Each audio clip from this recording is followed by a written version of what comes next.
Hello, hello, what is up, friends? It is Thursday, which of course means it is time for some Overwatch here with NECC. My name is Jeff, here with the ever handsome, my bestie, Mr. Billy, on my digital right here. Yeah, I know, it's camera right and IRL right, it's confusing. Anyway, we have got a hell of a night lined up for you, Billy. I cannot wait to get into this. Oh no! Okay, so we get to revisit a team that we saw last week in Brighton Stratton College, going up against Converse Esports, which we have not seen so far this year on stream. There's a lot of lights there that we know personally from high school days, growing up and getting up into the bigger scenes. Game number 2 will be the marquee of the night. It's going to be Winthrop versus Fisher Esports. That one is guaranteed certified bangable. And we're going to see if it is ready to go out the gate. And then we'll see Sam and Ray come in later for these University of California, Santa Cruz versus Texas A&M University matchup later on tonight. That one should be good because it's actually close and near and dear to Ray's heart as he lives about 20 minutes from campus. So he's very excited to call that game. Yep, down in San Antonio there. So yeah, definitely looking forward to that one. But like you say, that marquee matchup. Our first look at both Winthrop and Fisher. Your number 1 ranked team in collegiate Overwatch. Your number 3, 4 ranked team somewhere in there. We'll see. I think Fisher is kind of is punching up. But this is one of the best matches of the season. I cannot wait for that one. But this first one's going to be an absolute banger too. These are two teams are both rated in the Okra top 20. BSE is currently sitting at top 10. I think they're at 7th right now, if memory serves, with Converse sitting at 13th. And I think Converse, I mean, they've always been that team that can upset that top 10, Billy. And I think they're hungry and have always had that voraciousness to prove they belong in that top 10. It's a desire to succeed, and I think that they put the work in. They had a bit of a drop off during the fall semester. Even spring previous of 23, there's a bit of a change of culture going on. I think with the team that's coming in now, with the work ethic that's there, with the desire, the hunger that's there, BSE definitely need to be on their best guard tonight. But let's take a look at your BSE Bobcats coming out of Virginia Hippie's home state. He's super happy to be rooting on another Virginia team here. The same one as last week. We're going to talk about Slater and Manually. Cyber still the most underrated of the collegiate tanks out there. A big reason why the That's Bobcats what we claimed last week, Billy. It's still true this week. Coda is still a gem of a main support or flex support, and Jimical, of course, pulling up on the main support side. So as we take a look at Converse, Jeff, let's talk about who we know. Oh, go ahead. I wanted to highlight Manually real quick before we get off that. We don't have to switch screens back. Just the Tracer player was actually going toe-to-toe with Rocket last week and was sick and had one of the best pulse bombs I've seen, I mean, all season, hands down, going back into fall. So, yeah, Tracer roll, by the way. But you know what? Let's take a look at this Converse roster, because Manually and the rest of the Bobcats, well, I mean, they're going to have their work cut out for them. This squad has a lot of synergy. Hammer, Garchomp, and the rest of the team have been playing together for some years now. The only newcomer to this team is Ginger, that they picked up back in fall. Was actually brought in to play tank, but they really like Garchomp in that tank role. So Ginger has since moved into the DPS role, joining Hammer there. But the rest of the 4, I mean, the synergy on this squad is undeniable, Billy. Well, and the other thing is that still Kiwi is now in the States, not playing out of Israel anymore. So that's a big thing for them, is that still Kiwi is in the States, is at Converse, and isn't playing with the rest of the team. So Hammer is the one that we were talking about, that we have the high school connection. We've got the Best Buds connection there as well. There's a lot. HSCL, yeah. I mean, way back in the day, we have watched this young player grow. Yeah, 21. Spring of 21 is when we started casting him out of a California school, I believe it was. And we will see now what's going to happen. On the collegiate stage. Hammer is one of our favorite people in the scene. We have a lot of them, if you haven't noticed, but you know what? I mean, you make an impression on us. You're a good person. We love to see it. We love to see, I mean, it's really making me feel even older than I already am. He's in college now. Well, I think he's a sophomore in college too. Like I say, we're some of Overwatch's favorite boomers. What can I say? At least I like to think so. That's the way I like to think of us, Billy. I am Overwatch's grandpa. You know what? No doubt. I won't argue with that. Well, Grandpa, there was Hammer dropped a bit of wisdom on me tonight. He's like, it doesn't matter if they go down a map or two. They just got to stay clean, stay calm, and they've got this one in the bag. So we'll see. We'll see if that comes true. Let's take a look at our battlefield. Let's take a look at our maps here for tonight's matchup to kick us off in week 4. We had Nepal banned out from the Bobcats. Ilios banned out from Converse University. Oasis has been chosen for map 1. So this is going to really feature down who's going to be playing on the Tracer, because I think the flankers right now are so very important. You need to be able to kind of use the pincer movement. We talked about that from BSC last week, especially Manually, being able to just navigate these maps, be able to get in there, get the damage done, use the recall if they need it. Manually was one of those players last week that we didn't have to worry about, if that makes sense.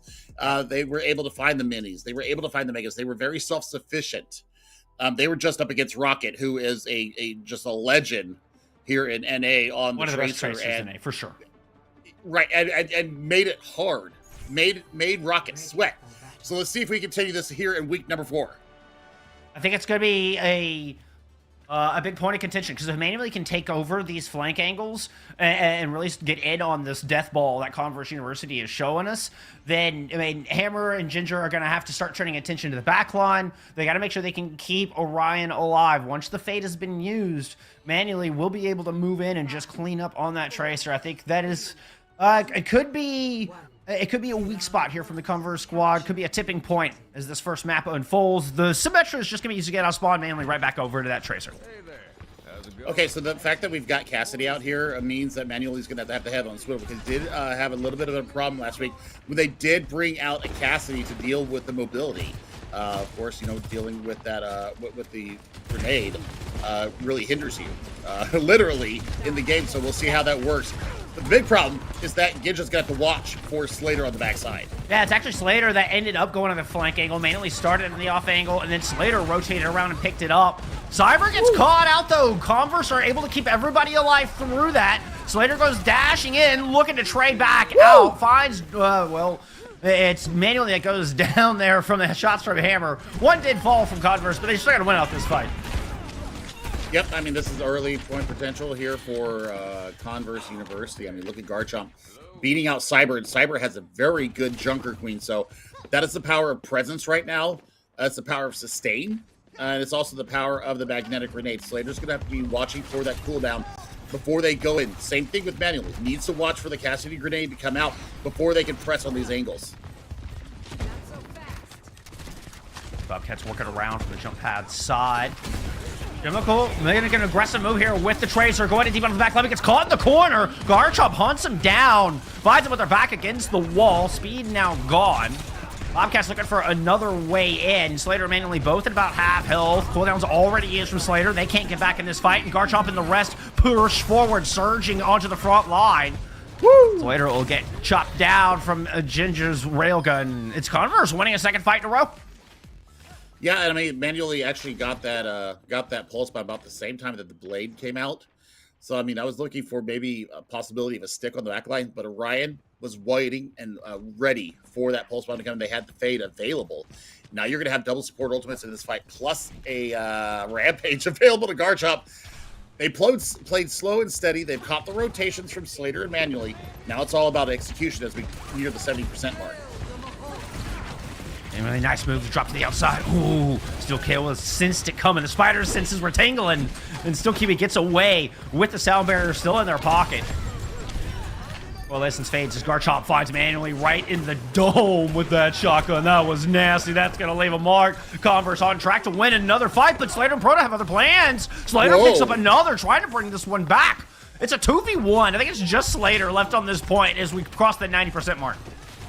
Yeah, I mean, you can basically, you know, lose this fight out and still have almost a four-pack of ultimates into this fight. So, I mean, the good thing giving it up? Bobcats, yeah, they gave it up. I mean, it's just a disengage. It's just to get Garchomp in, get this Rampage off, pull the support ultimates out of Crota and Jimical, and then you can go in with your Deadeye. I mean, you've got so many options here. Let's see how they wear this out.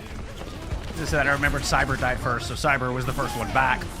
There we go, Rampage and Overclock out. 3 hit from Converse University. Woo! And 2 fall with Deadeye in the back. Corral from Jinja into Hammer's welcoming Deadeye. Now a leaping move from Jinja over the top. Cyber is cut down. Converse University, man, they may be lower in the Okra standings, but they have come out with a vengeance in map 1. Yeah, I mean, they talked about how they, you know, GG's. Even if they drop a map or two, they're going to be just fine. Well, they're hoping that will actually come to fruition. This is a great start for them. Smart. The disengaged unit, you said, oh, they gave it up at 99. Well, it was 99-0. They go ahead, you know, they regroup as a 5. They know that they have the tactical advantage in all the ultimates, and they waited out so perfectly. This is it right here. This is the initial take right here. I mean, they were just very smart. They played as a 5, man. They played as a 5, and that's exactly what you got to do. So you can see why Converse was so keen on keeping Garchomp in that tank role. I mean, we see that initial pick, that was first pick. They're on to Jimical, shutting down that move. I mean, BSC had some success with that move last week against Northwood. I mean, against top 3 team in the country, Jimical and Manually would go in together, and often they would find success. Garchomp just absolutely shut that one down, leading Converse to a great round 1 win. They didn't lose a single fight. They just had that one little disengage, Billy. I don't even think I'd call that a fight loss. I mean, it was even. So yeah, I consider that just a tactical disengage. I don't think call they it a actually draw. lost anything out of it. Yeah, we'll call it a draw. But I mean, Ginja has come out on the Reaper here, so Cyber needs to be very careful, and he's got to really weigh down these cooldowns when to use the Shadow Step, when to use the Wraith Form, and get in and out of these fights. Bobcats do have both arms and legs. They're going to do more than just bleed on Converse here in this tiny hallway. You got to be careful, Ginger, on this Reaper. Slater's happy to go take that duel, and Jimical gets caught out in the meantime. Garchomp lands Gracie with terrifying accuracy. Now attention turn. Oh, did you get the boop? Got the boop. Proto's gone. This is the beauty of playing together. Still Kiwi! This really Wunderkind is getting it done! Holy cow! Alright. That is like, what, now 4 fight wins for Converse and 0 to the Bobcats. Converse has the fire in their eyes today. Manually. Forced off the Tracer. You need more damage. You need more CC. Let's bring out the Ashe, which we saw them pull out last week and was very good on it as well. Yeah, just they're not finding any route into the back line, so they're going to try to play from range, see if they can outrange Hammer a bit. Oh, that's it's out from Orion and Commerce University are rotating around this right-hand side. Garchomp's low and Hammer's dead. But they do manage to find Cyber. I mean, it's trading both DPS for the enemy's tank. Bobcats still have some teeth here as they come back onto this point. I mean, I think you have to, well, I say that you have to. I think that you should invest in Coalescence. There you go. There it is. Yeah, it's okay. Immediately gets Mills. Rampage from Garchomp, trying to turn this around. They're going to find Slater on the back of that. There's no more ults, really, for Converse to use. They invest in Rampage and buy themselves some more time. It does allow for Jin to get back into this fight with a Deadeye on the back of the point. Again, more time built up here from Converse. They can actually invest this sound barrier as well as they put the point at 76 points. Yeah, I mean, you're now just going to basically, disengage here. You're going to try and draw the sound barrier out of Jimical. But Bob has already been built up in one fight by Manually.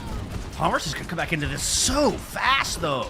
Very well played macro from Garchomp and the rest of the team to keep the control of the point in their favor for so long. Still Kiwi holding on to that sound barrier you're talking about, which is good. Slater has a katana built up, ready to go, headed to the sky. Here comes the Dragon Blade, and immediately the sound barrier is here from Still Kiwi. Boop as well, keeping Slater at bay. Oh, Death Blossom in one fight of the map. I mean, this is good stuff for them. And they invest, 2 ultimates into the fight, and they get the maximum value. So now they've got the 6-man available in Bob. They still have their Rampage. There's no sound barrier to build you up and keep you sturdy through it. So that's going to be a bit of an issue here because the Coalescence isn't going to do anything until that status effect wears off. I think Still Kiwi, if it was me, I would have gone over to a Kiriko just for this fight and then gone back to getting his feet back. The Luso's just too important, I guess. Woo! Rampage immediately shut down. Cyber hit 2 before falling, but that is obviously less than ideal. Proto trying to see if they can make good on what Cyber started, but the Coalescence fades. Still, they're able to hunt down Orion even after the ultimate is done, but Hammer has clocked back 2, looking for more. Oh, there's 1 icicle, there's 2 icicles. Tension turned to Proto. Oh, Proto faded back. The wall keep him in. Ooh. Yeah, Proto managed to get out of there. Not bad able to stay alive, and that's important for this last engagement, Billy. Oh, and I mean, the Blizzard's available right now, so I mean, that's dangerous for them. There's nothing for them to defend against it, so I mean, it's enter at your own peril. You've got to find an early pick. Slater needs to find the back line. Manly took a lot of pressure all the way in the back right-hand side of your screen. Blizzard out early. Disengaged. Bobcats are low. Everybody scattering to the winds. Looked like Garchomp had found Slater. Ooh, turns attention and chops Jimical in half with the carnage. Now solo ult onto Cyber just to melt the Junker Queen immediately, which they do. Another one down. All of them fall into the might of Converse Sword and Spear will win out on map 1. The macro that we're seeing from Converse right now is on a different level than what I have seen from them previously. Okay, and their tactical disengages are just absolutely incredible. They're willing to give up percentage points for a better fight. And this leads into what Hammer told you earlier. They're willing to lose a map or 2 as long as they win the war. So, I mean, this is a beautiful cross-section of that statement. My word, this is a Converse team with fire in their eyes. Eyes on the big picture. I mean, lose the battle, win the war does seem to be the motto. Oh, that was such a wicked shot. Oh, Garchomp with a 90-degree flick. The pop manually right between the eyes. The smallest target in the game. Garchomp finds him. And I don't think that, like, the Bobcats are playing bad. I just think that Converse, they're big braining this right now. And I think that's the only difference between these two teams. Because, I mean, the Blade was good. You draw up the sand barrier. You get 2 with the Blade. So, I mean, it's not bad. It's not bad on the macro level. It's just they're getting outplayed in the bigger picture. Yeah, the Rampage from Garchomp that helped push them over the 70-some-odd%. And then they were able to survive and get reinforcements back for a very quick re-engage. I mean, it cost Bobcats resources to complete that fight on what had long been a winning fight. It cost them resources to bring it back just because, Garchomp continued to invest. BSC had to do the same. They had to respond, and still Converse was able to come back in. Only give it, what, like 13% before they were able to come back in and re-engage? A really nice macro map one from them. Yeah, this is good stuff. So we will see how this is going to go down. We're looking for bans right now. It'll be the ban coming from, I believe, Converse. It'll be the choice from your Bobcats out of BSC. To see what they decide where they're going to go for this next map. And, I mean, this is some great play. It was their pick on Control, by the way. Oasis was the Bobcats map pick. Last week for Escort, we saw them go to Route 66 against Northwood. Pulled out a lot of the Junker Queen on that map. And so, I mean, that's... I don't know. That's what they showed us last week, and thought might be the best bet to take down one of the toughest teams here in this division of Legends. We'll see if they want to try that one again. I mean, it didn't work for them against Northwood. Maybe they think it'll work a little bit against Converse here. Well, let's talk about bans. BSC have banned Route 66 out, and Converse has banned Jitty. So we are now heading to, I believe, well, I'll wait for our map. I'll wait for our producer to get the card. Converse did their homework, Billy. They have done their homework. They saw BSC pick Route 66 and actually do decent on it last week. So Converse like, no. We don't want to play you on that one. No, manually's too good on that map. Well, we're headed to Monaco, and we're headed to Circuit Royale. And you know what? Snipers, prevalent here, especially defensively. We saw some beautiful sniper play a couple weeks ago with some teams coming out on favorable maps, like at Kings Row. So, we shall see how this goes down. This is a cool pick, actually. I think I'll tell you why I like this from Bobcats, because I think they may have also done their homework. If they had known, I mean, Hammer, and when we cast him originally, started as a tank player, has since moved into the DPS role. We talked about Ginger did the same. Ginger came in as a tank player to join the Converse squad back in fall, has since moved into the DPS role. So if you're going to a map that is where you're trying to rely on heavy hit scan and accuracy and playing Widowmaker and Ashe, then maybe BSC is betting that these, players who started off on tank don't have the aim to keep up with the likes of manually. Good luck with that. We have seen that Converse can absolutely hit those shots, and so can Garchomp. I'm not saying it's a good bet. I'm just theorizing what BSC is thinking, bringing us to Circuit Royale. That's all. I'm just throwing out some theories, Billy. That's all. Oh, no. I like it. I like what you're stepping in. So, I mean, looks like the Monaco 5 here from both teams. So this is actually a good look. I mean, it's double snipers. You're both going to have vision. It's all going to be about the front line and who is able to do what with the resources at hand.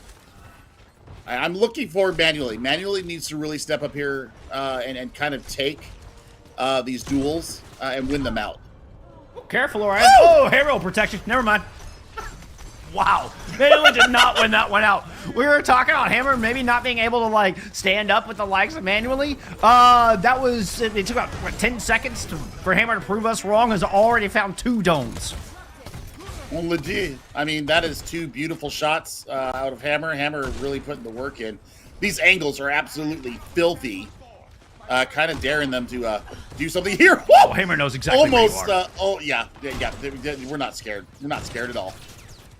Ooh, a little duel around the corridor. Shooting up top. I think Ginger was just a distraction. Almost gave Hammer the shot that you need. You heard that bullet whiz by Manuely's head. Slater's able to find Jinshinto. The flex supports also in a bit of a duel. Still, I mean, and with that kill, Bobcats are able to find some space on the back of it. Oh, what and a Hammer shot. falls as well. Slater, you madman. This should be Garchomp going down as well. I mean, they've got some sustain there.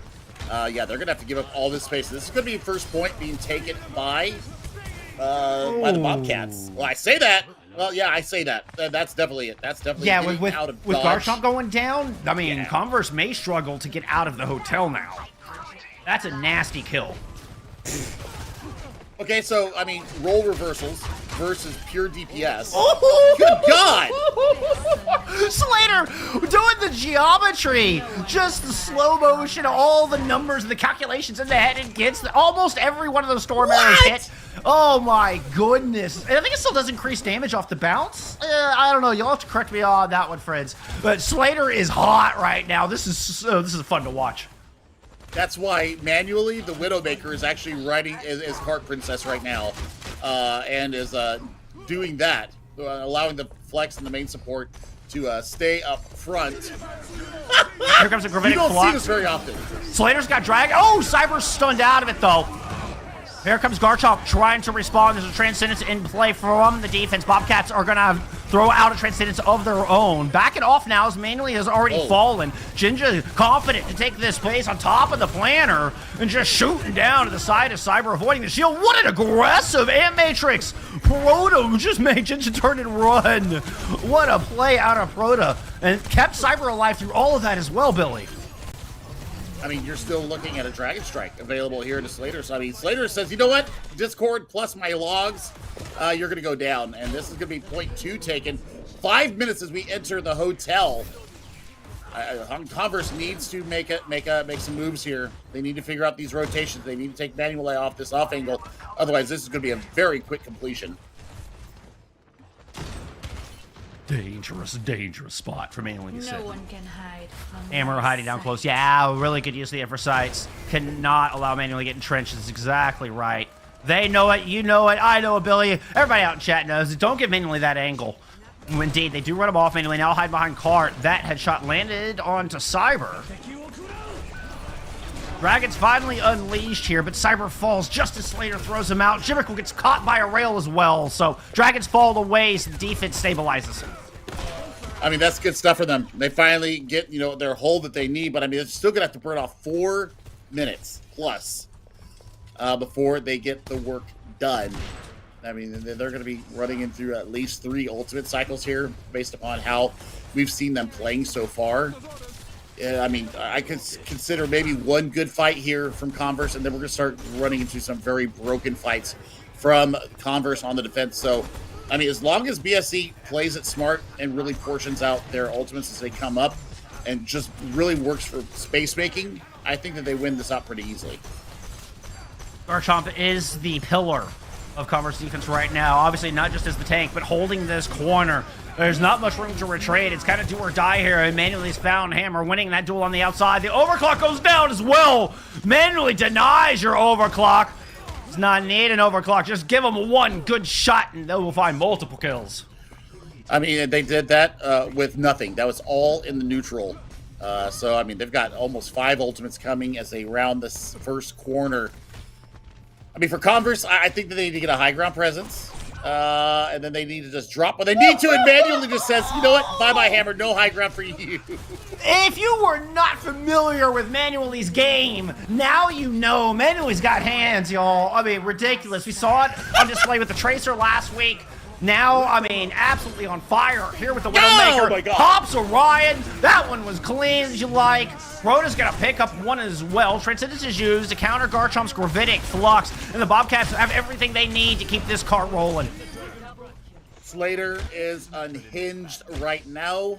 They've got position. They've got a Dragon Strike at their back. They've got a Gravitic Flux. I mean, you can Sigma 9 this if you were feeling froggy about it. Yeah. Oh, that out. no. No, that's bad. Hammer's gonna fall. Cyber has a Gravitic Flux ready to go, but There is no Baptiste. Cyber will have to do this with just Zen healing. Decides to solo ult Orion, who does not have that Transcendence anymore. Actually got Ginger in that as well. I didn't see Ginger got caught. Cyber did it. Cyber gets it done. Unreal. No healing. That's just a Zen orb, and Cyber gets 4. I mean, the ultimate balance was so out of whack that, I mean, really, they were just playing for time. 203 is an incredible time bank BT dubs for this circuit. map. Absolutely. Yeah. This is almost, we're gonna have to see somebody from Converse do the same thing that Slater just did to them, because Slater just did them dirty. It was methodical, it was mathematical, as you put it out there with the geometry. Just understood everything that they needed to do and got it done. Slater the mathematician. We do like our nicknames around here, Billy. I think Slater was absolutely a mathematician on that one. But you know what? I was talking about standing up to the likes of Manually, and now y'all see why. I may not have given much pretense as to why. I mean, we talked about how Manually was on the Tracer, but we didn't really get to see these Widowmaker skills, and holy cow. Manually and Slater, I mean, it's a deadly, deadly duo. I think that Genja needs a kind of echo this. I don't know about playing Echo here. No. I know. I dad joked. I dad joked to You did Grandpa. it I'm to sorry. me. I'm sorry. I'm sorry. It sounded so serious that I actually had to take pause for that. No, but I think that you need to have that one shot potential, because Sojourn does not have that. You got a lot more utility than maybe the Archer does. But I mean, I think the Archer, man, it's just too good up in this composition. They're actually going to be running into a Mei here, so a little bit of a change. That's a lot of a change. And honestly, I kind of expected to see this on Converse's defense.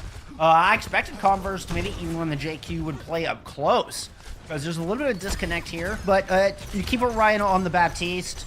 Everybody's kind of playing some of their strongest heroes here for Converse right now. That's what this comp is. Yeah, I mean, Comfort, especially when you get rolled a little bit like that, does tend to make you change up your philosophy. Now, the walls, if we're going to go in with the Mei here, you have to be very cognizant of where these two snipers are at. And that's where, Garchomp is going to be so very vocal going into these fights. I'll come back around to your other point, though. I think that's also why, I mean, Converse's strategy is kind of working out well for him. With Ginger relatively recently swapping to DPS, maybe doesn't have the variety of heroes. Maybe he can click head, sure, but isn't as comfortable on as many heroes as somebody like Slater. Maybe doesn't have that Hanzo in their book. But, oh no, Garchomp not able to keep anybody up, not able to stabilize at all. They just ran into a wall of damage. That was incredible. Yep, and I mean, that's the power of a really good hit scan DPS and manually. And then the flex DPS of Slater, really understanding, these corners, understanding the mobility that they're running up against in Genja, really has marked very well in the back of that. Look at that Venomine, perfectly placed. And they did drop the sights as well. I will say, on the other side, I liked Hammer's, the wall and the speed across. I mean, good teamwork out of Converse to safely cross that gap. Now they've waited out the Emperor site. They have an Ant Matrix on the ground. Can they get anybody with it? No, good disengage from the Bobcats, using the lamp to get around that corner safely. Still, Cyber could be in a little bit of trouble. Does not want to go down this early. Yeah, has the ultimate in play and wants to just get it out immediately. Finds the slam with it. Garchomp backing away around the corner. Hammer out front, taking the brunt of the damage now. Transcendence here from the Bobcats, but they've lost Pro to this Transcendence. Well, once it fades, it's only healing from there out of the orb, and that's not going to be enough. I mean, a little bit. Genja comes up with a 3K BT dubs. But I would have held on to the Blizzard there. I don't think that you needed to use it. There might be a switch coming from Hammer after the next death. But opportunity lost here for them to gain a lot of valuable ground with the Blizzard, because we already know that the lamp was out. We already know that Transcendence was popped. You would have had a free Blizzard to really maximize your distance here as we go around the chicane corner, approaching the hotel. I mean, there's a lot that Converse can do now. They've got a sound barrier. They've got a gravitic flux. Genja almost has another overclock online.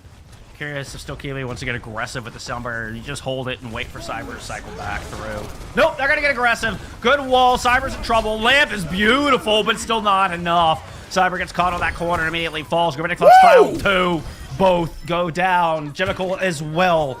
Nice. Back-to-back fights here from Converse U. Okay, so I mean, they're going to have a pretty similar time bank. It's going to be like 4:25. Yeah, they're only about 35 seconds behind what the Bobcats had entering into Hotel Arsh. So, I mean, for Converse, you know, they've expended some nice aggressive ultimates to make sure that they maximize the value of their distance taking. Now, Slater over to the Genji. We've got manually on the Ashe. So we're looking for a 6th man here. They're looking long game here, Jeff. To be able to, you know, maybe stall out a point, maybe, you know, wheedle off 15 extra seconds, hopefully find a pick with the Bob. So, I mean, we need to see a good rotation from Genji here. Hammer needs to stay in the front, making sure that they're kind of cordoning off Cyber. We'll see how this works out. I mean, Slater and Jimical tried to rotate, but Converse read it and just put too much pressure down. I think Slater's going to give it a second go. Yeah, you can see using the deflect off of that door while manually trying to put in pressure from the front. So a bit of a pincer maneuver here from the Bobcats defense, but Cyber didn't feel comfortable. Had to rotate out of the window, back down low where they're going to drop this Gravitic Flux. The Rock hit the Cryo Freeze. What a brilliant body block. Oh, no. Unfortunately, it was for your own team. Shot Dynamite from up top. Slater goes down, but Manly's able to strike back. Jimical as well. So defense is coming in with the goods. Converse is stalled. Okay, so I mean, this is yeah. I mean, Still Kiwi was absolutely right. Almost got that right, but the block of Hammer actually blocks it. But the problem is that if they get to this point relatively quickly, they could get this Blizzard out. And it could deny everything that Bobcats have in their arsenal. That's going to be real quick. Look how fast Jimical will build it up to this ult. Ant Matrix denied temporarily by the wall. Overclock from down low, but you're firing it to double damage. Yeah, Proto got the better end of that deal for sure. Starting to drop down. Hammer saw that. Gets the Blizzard out before falling to Cyber. I don't know if anybody's Cottons. Okay, I did get 2. And they throw the Transcendence in. This turns into a win. I didn't know if Converse were going to find the value with that. No, they get ultimate value out of that Blizzard. Even if they don't win this fight, Billy, in the end. But now there's a Gravitic Flux, and things are looking up for Converse University. Manually falls to the said ultimate. Garchomp, nice little Hyper Sphere punch combo, and Jimical's back in spawn as well. It's going to be a blade here on the point from Slater. A desperate attempt to try to stall out this spear and the shield. I almost said the sword and the spear again. One by one, wow. Converse will deal with the cleanup, and they cap with comparable time bank. 10 seconds difference. What a Blizzard that came out from Hammer. And then the aggressive sound barrier after the Transcendence comes through. I mean, the start to this map was absolutely abominable from Converse. And then tough. They just kicked it into a different gear. Yeah, they kicked it into a different gear. Ginja really got aggressive on the Sojourn and got it done. I mean, oh my God, the Rock was just a pixel off. If Hammer doesn't go into that freeze, it goes through it, it hits him out of the flux. Oh, I don't know that I've ever seen that. A brilliant block by your own team. It just kind of steps out in front of that M-Matrix. Probably should have backed up around cover perhaps with the overclock. You know, got aggressive, wanted to make a play into that Ant Matrix. But still, despite, you know, that early pick from the Ant Matrix Proto, Converse turned that one around. Garchomp with a brilliant flux, and it's more than enough to turn the tide. I'm loving it. I'm loving it. And Converse, you know, they bend, but they don't break on their defense. They get a comparable time bank. And they stay true. Hey. Yeah, I see it. They stay true to their identity, though. And we're going to circle back to this quite a few times. Is that they will bend. They'll lose a fight, but they won't give up the war. And 10 seconds difference ain't a lot of time, but they're going to have time for ultimate rotations here as they come out into the extra innings. Yeah, they went out with the early Hanzo to see where they were set up, and now they're going to go move forward. It does show some iron metal. They kind of got rolled in their own third-point defense and then struggled on their point A attack. What a brilliant wall. But look at this. Converse are in form. Slater melted. Cyber, no shot. You get out of there alive. Proto, I mean, just hitting your head on the ceiling. Nowhere to go. I mean, that is brilliant. It is efficient. The wall sets up everything. They actually forced the Bobcats to play their game now. Because we've got Slater on the Mei. We've got Jimical on to the Lucio. So now you don't have the double sniper look. Yeah, they had to it's get off all the about Zen. brawl. Yep. Needed that speed to keep Cyber alive. I mean, even for, Slater's making the swap over to their own main now. The Converse are absolutely controlling the tempo of this match, and that's exactly what it looks like. Bobcats trying to match, and Converse are reeling in this. They are celebrating, and this car's continuing to roll. And the fact is that Garchup already has, already has a gravitic flux. They're going to have Window going around the chicane corner, and Hammer's going to have a Blizzard very, very shortly. The right clicks have been absolutely brutal, and they have got their 4th point. I was thinking they have to spin the Flux just to secure this cap. They don't even have to spin that. Hammer blocks Cyber with a wall, so nobody even makes it down to touch. Ooh, nice little 1-2 combo out of Slater and manually. That's exactly what Bobcats needed, because Converse had they were in 6th gear. All the wind at their back. Ant Matrix up front from both teams, trying to trade out, and Jinja ends up on the better end of the trade. Manually strikes back, finds Orion. It's a... Take that clap back. Let's see if Garchomp can turn it the other way. Sound Barrier and Gravitic Flux invested, but no! The power of the Butler is too much. I don't even know if this Blizzard's enough. Nope, absolutely not. This is as far as Converse will get. That was the best pick that could have happened there in the defense. Coming out of manually, taking Hammer down with Blizzard in hand. Oh, man. Because if Hammer stays alive there, they're getting around the corner just fine. Thank you very much.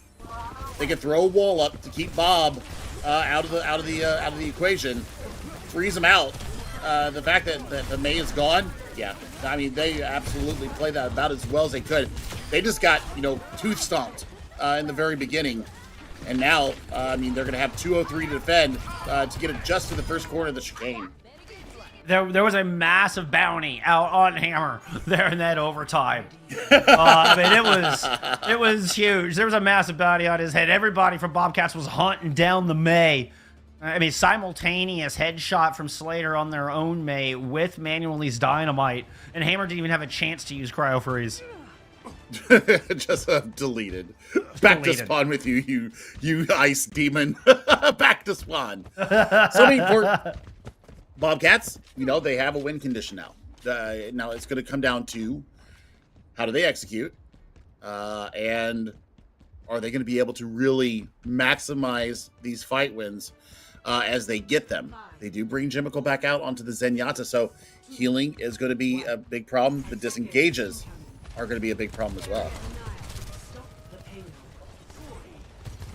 We'll see if Converse is... How aggressive they want to be.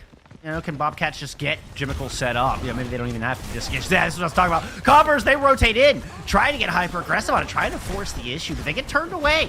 Gonchop ate way too much damage from Slater, and Converse are lucky that their tank is still alive. Hammer, who barely gets the Cryo Freeze off that time to the skin of his teeth, Billy. Then the lamp's already out. So, this is all about rotation and confirming your kills. There we go. 1, 2. Garchomp. Yeah. I think Converse needed to keep rotating all the way back out the building again. They kind of got stuck inside, and Jimical comes up big time. Just hits pay dirt. It happens like that sometimes. Now, the problem is that manually hit a lot of dynamite damage and a lot of headshots in that close quarter engagement. So, they're going to have the Bob. The closest thing that Converse has to really stopping this bandwagon is a Ant Matrix, and you're going to have to take damage just to get that done. Converse do a good job of dropping down. Everybody makes it down more safely, which is not easy to do. Ant Matrix up early from Orion, and Converse want to be aggressive here in their approach. A lot of healing out. Garchomp was so low. The Bob is there, but it's not enough. Jimical still alive on the Zenyatta, is able to take down one. Garchomp is dead. No shield. No damage mitigation, which means Slater can go to town, finds Hammer, and just sends Ginger running away, desperate to stay alive because that box of victory is so close. No, Slater finds that kill. Okay, we got 26 seconds. We've got just a little bit of time. We've got this little bit of a pause with the payload, and you've got Dragon Strike and Transcendence coming up. Hammer needs to get this out. They need to touch the point. Dragon's out, trying to split the defense in half. But Garchomp has made it down there. The Immortality Field used as well as Blizzard. The Blizzard has 2 in it, but the Transcendence is there at the wall! The wall is so good! The Transcendence is forced on the other side out of LOS of Slater. Proto goes down. The Grammatic Flux is monstrous. Converse University hold this cart 1.86 meters shy. Stop the Bobcats and go up 2-0 in the series. How? Good Lord! I said that Hammer had to get that Blizzard out. That is what wins them the map. Holy cow, that fight was everything that I needed it to be and then some. And they completely bend about as far as you can go before you snap in half, and they win it out. They were all the way backwards, hands touching the ground, Billy. It was a scorpion. They were scorpions. And still, they right the shit. They stand right back up. Guess what? Nothing's broken. Converse is up 2-0, standing tall. Unreal. I mean, you know how hard it is to retake that point? It is so difficult to get an attack there on the lower part of the chicane. Almost impossible. Converse were facing such an uphill battle, only metaphorically, just by dropping downhill. But they made it work. They got it done. Insane team play. Converse, I'm telling you, are here to prove they belong in top 10. They only need one more map to close it out. It'll be Flashpoint on the other side of this break. We'll see you there.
coming back in off of one of the best maps that we have seen all season long. I mean, without question, Converse able to hold the line in one of the most difficult players to defend there, the very start of Point B on Circuit Royale, and they don't give it up. It's a brilliant blizzard from Hammer that comes in and saves Garchomp's butt there. Woo, Billy. Oh man, what's next? I mean, where do we go from here? We've had 2 phenomenal maps. Like, we're only 2 maps into this night, and I'm already like sweating and just blown away with how good the game has been. I mean, this is what Season 9 brings you. Season 9, I think, has reinvigorated our game, if I'm being completely honest. Even at the highest levels, we're seeing it. The fluidity is still here. The meta can go wherever you want. You can go to your comfort picks and still get value. So this is all kind of feeding into what I think the devs are trying to bring into Overwatch 2 here in Season number 9, and it's really playing out here, especially for this Converse team. They are sitting at 13 in the Okra rankings.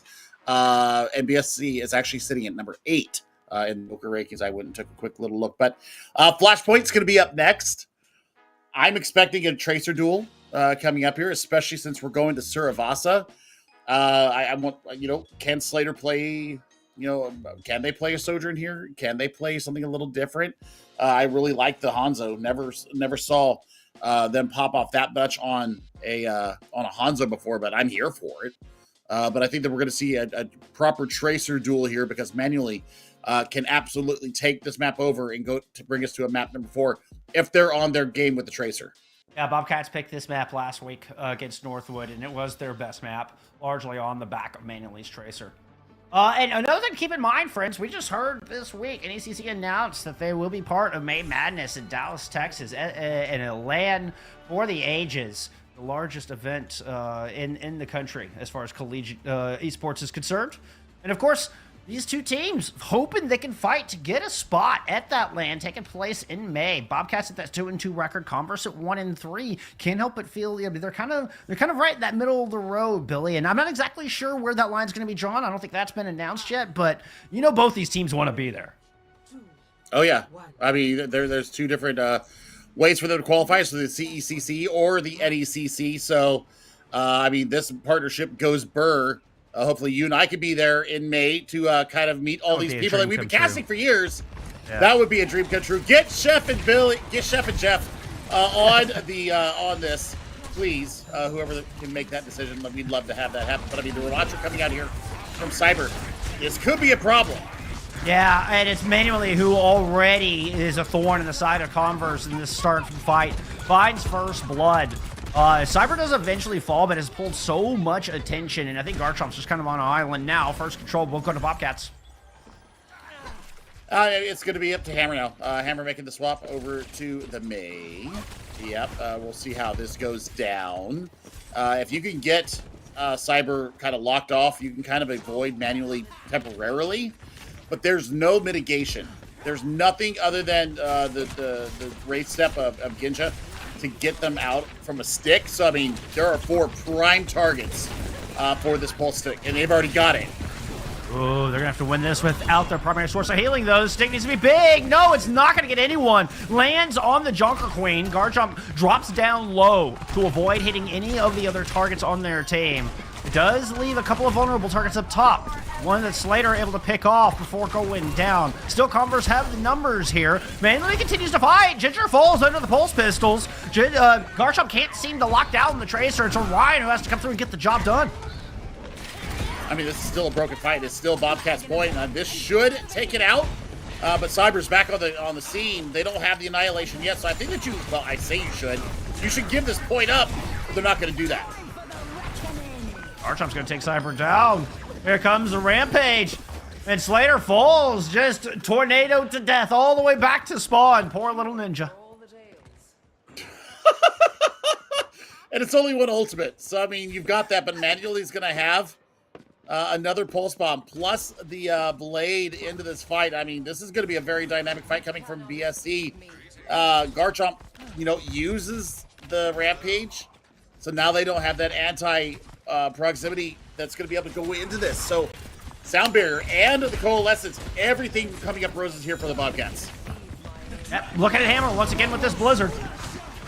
Slater's going to pull the blade first. There was a Sound Barrier out from Converse, and Slater just backs away, satisfied with that. Whoop.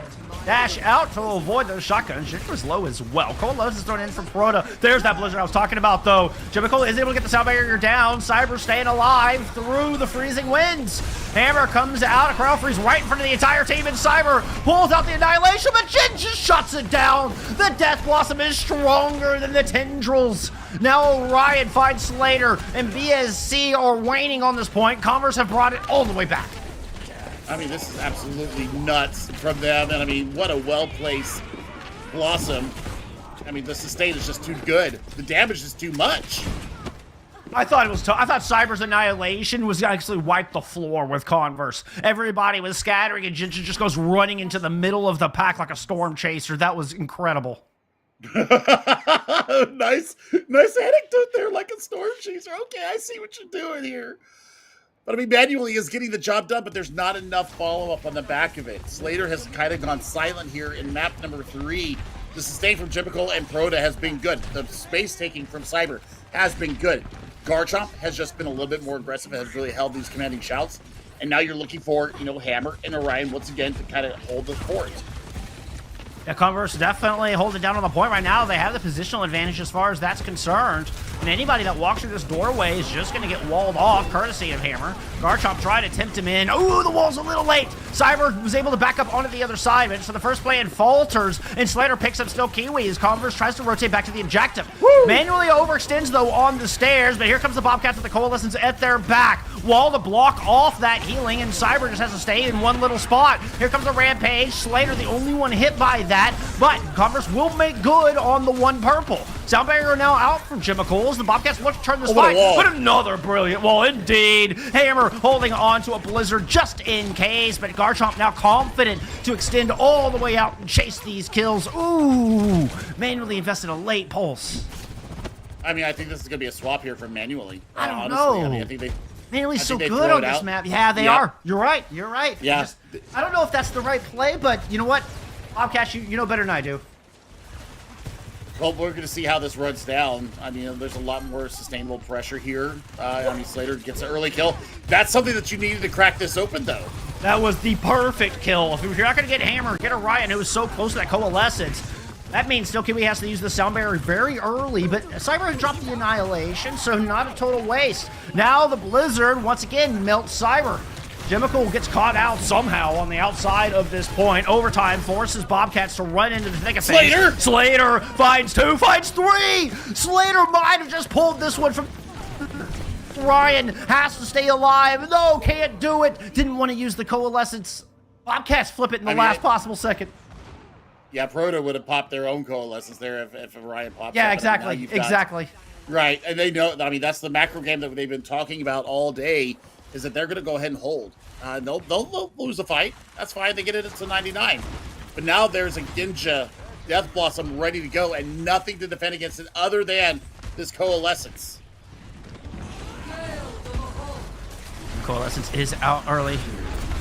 Both of our squads. There's the Death Blossom right in the middle of it. Not quite finding the value we saw in the very first point. In fact, the first to fall in the fight. The DPS are traded out. Now, Converse rotates down the stairwell onto the point, finding Slater. Slater just didn't slide out, and just gets melted, overrun here from the Converse front line. Speedy as you like with Shout and Lucio. This core gets around quick. Cyber arms up, has to touch. Overtime going as Converse have control once again. Shotgun into the back. Cyber can't block all that. Will force out this sound barrier. Immediate response with the Rampage. Deadeye from the top, blocked by the wall, and Cyber falls on this point. The best hope for holding down here, gone for the Bobcats, and is looking a bit desperate here for BSC. I mean, this is great pursuit here, great patience as well from Converse. Now they're going to have a Blizzard to start off this next fight as we now rotate down to, I believe we're going to Palace next. So you're going to have a sound barrier difference. You're going to have the Blizzard as well. Well-timed ultimates coming out from Converse. They're sitting on Flashpoint and Match Point right now. I'm scared for the Bobcats right now. Very, very well-timed Rampage out of Garchomp. Bobcats couldn't heal up. They couldn't catch up on any of their sustain during the sound barrier from Jimiko. Oh, but a good shot from Slater. Slater's been so good on this Sojourn. It's found a couple of opening picks, and this time Bobcats are able to move in and clean up. A little bit of sloppy positioning right there because I mean you see Slater kind of get the jump onto Orion, then you see Hammer go down as well. So I mean all the cooldowns have been burned away. That was a lot more patient coming out from the Bobcats. Now they're going to have 4 ultimates going into this fight. I mean Converse, they're going to have to find some value with this Reaper. We saw it happen good in the first fight. The second fight that we saw for the second point got immediately shut down because of that magnetic grenade. Could not break away from the damage. Bobcats hoping they can get out from this blizzard, but no, once again, it's monstrous. A huge gargantuan blizzard from Hammer continues to just hold Bobcats in place, catches them by surprise with these brilliant blizzards. Nice teleport in, Slater's dead. This is gonna be Converse grabbing control. Well, I mean, the fact that, you know, we see a little bit of good discipline on the side of the Bobcats now. So, I mean, they got both their DPS ultimates. They've now got another Annihilation. Problem is that there's going to be 4 on the other side here, especially if Converse holds close and kind of waits out this corner. Yeah, this could actually be Garchomp getting another Rampage online, completely devaluing the push. Get it here pretty soon. Manually dies during the dead eye. Yeah.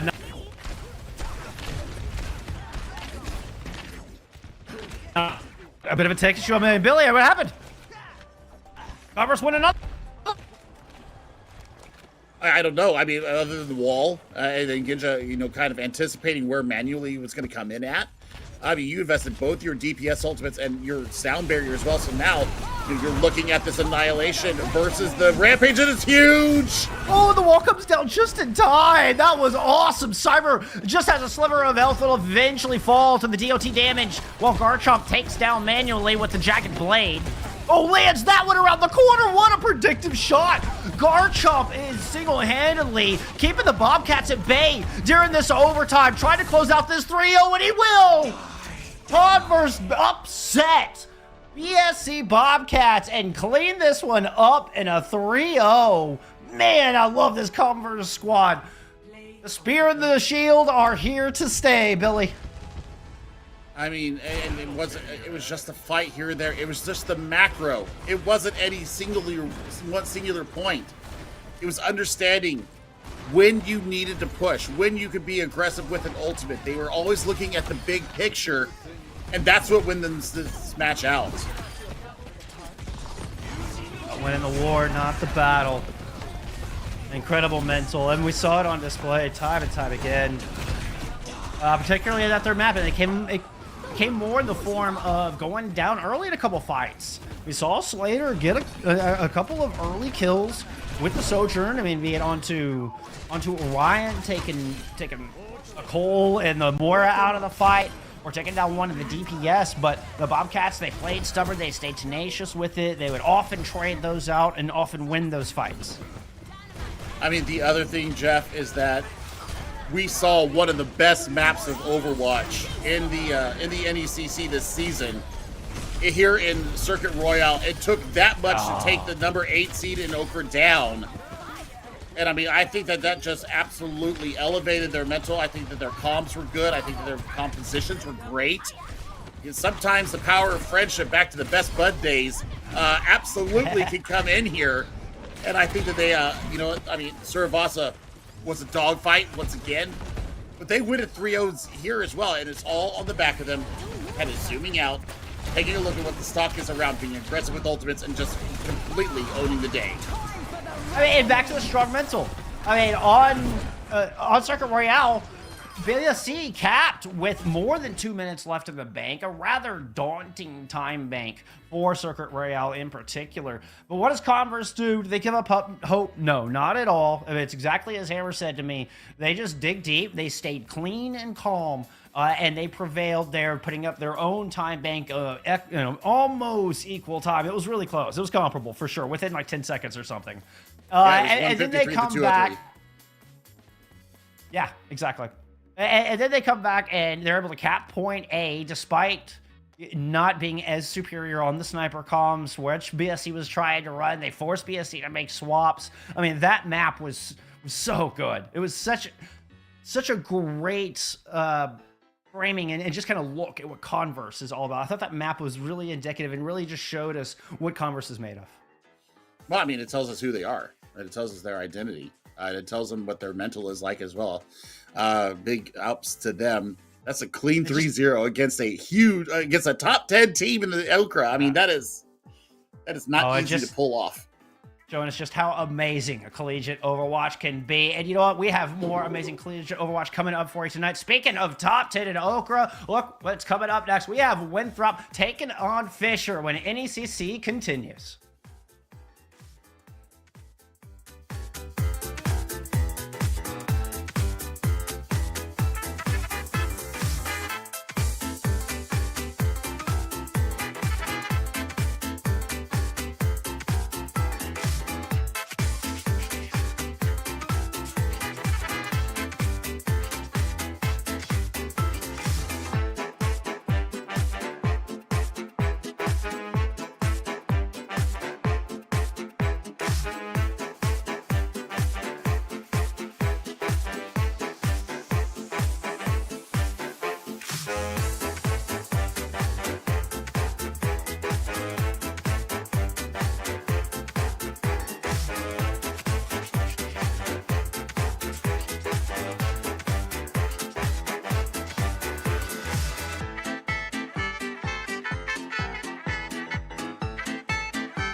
All right, we appreciate your patience, friends, through a little bit of an extended break, but I assure you it was well worth the wait. We are back here for more Thursday Night Overwatch NECC. See Jeff and Chef Billy returning, and we are sticking around in the Legends division, and boy, is it going to be a legendary matchup today. Winthrop taking on Fisher Esports here for our second match of the night.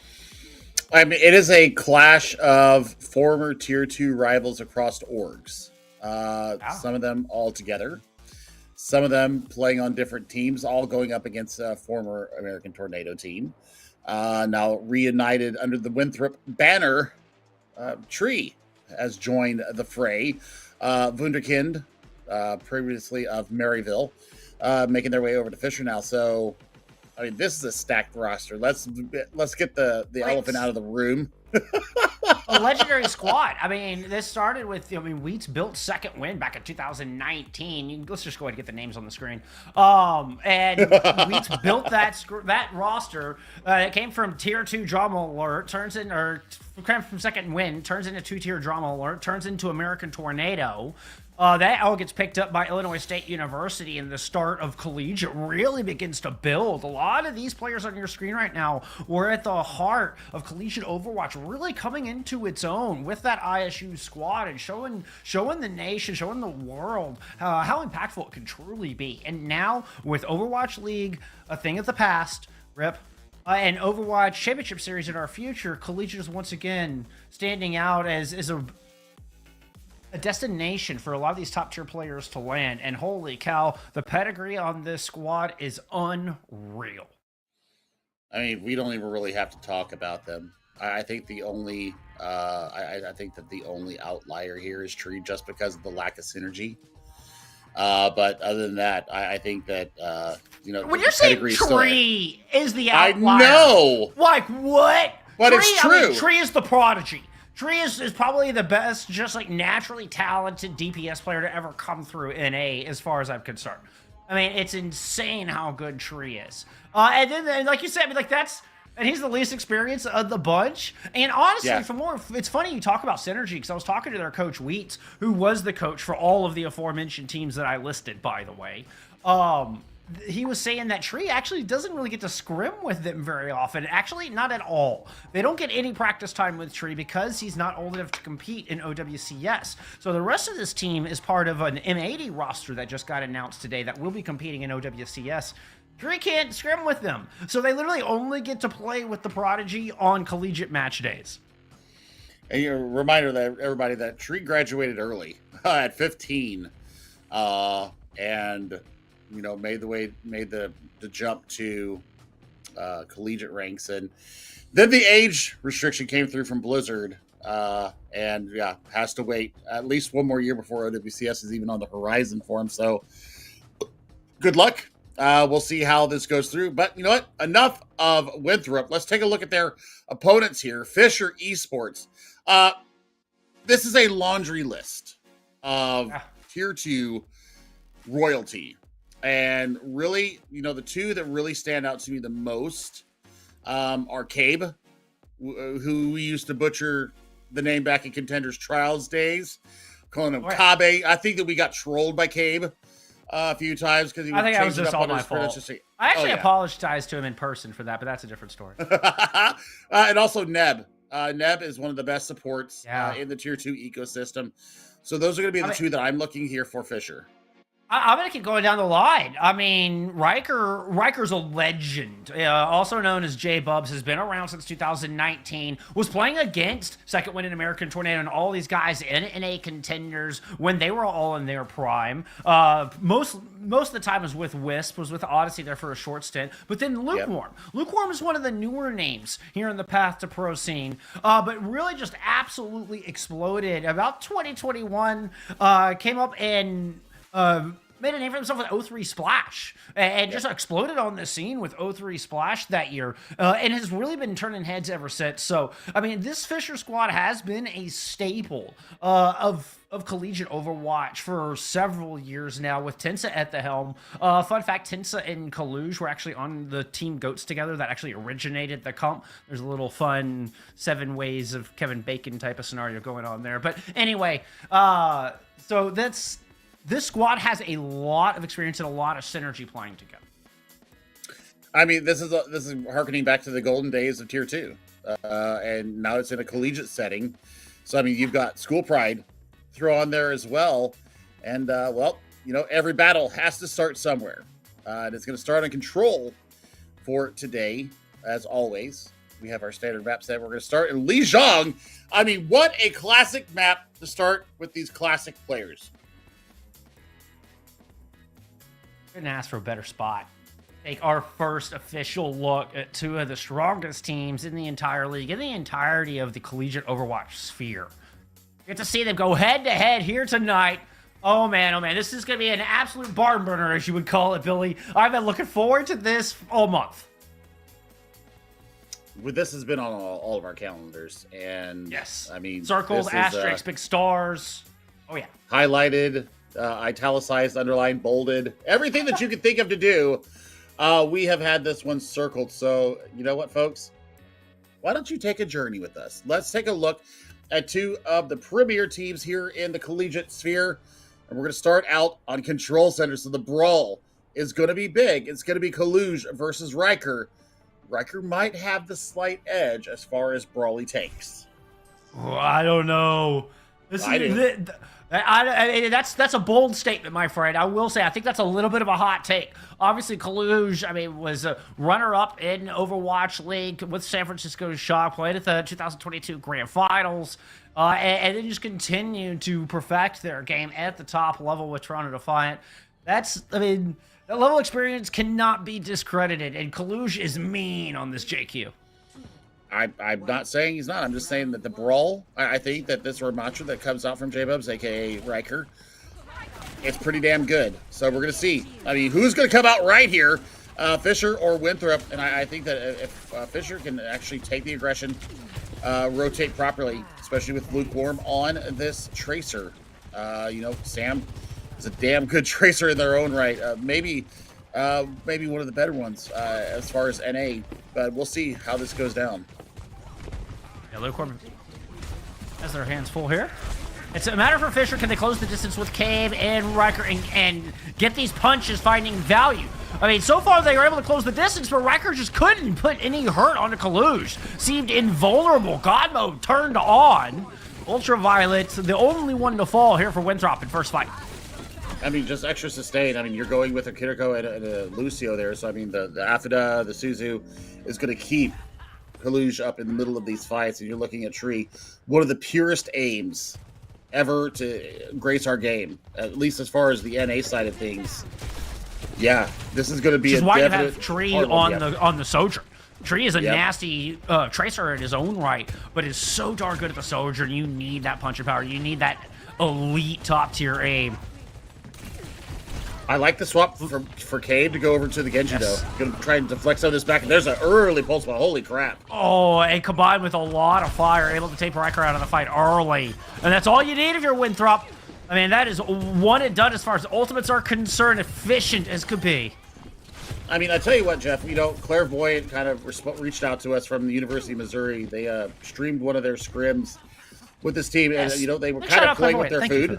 Yeah, I mean, my home state, University, you know, so love there for the Tigers, but still, they were playing with their food during that scrim. They are not playing with their food here. They are taking this absolutely seriously.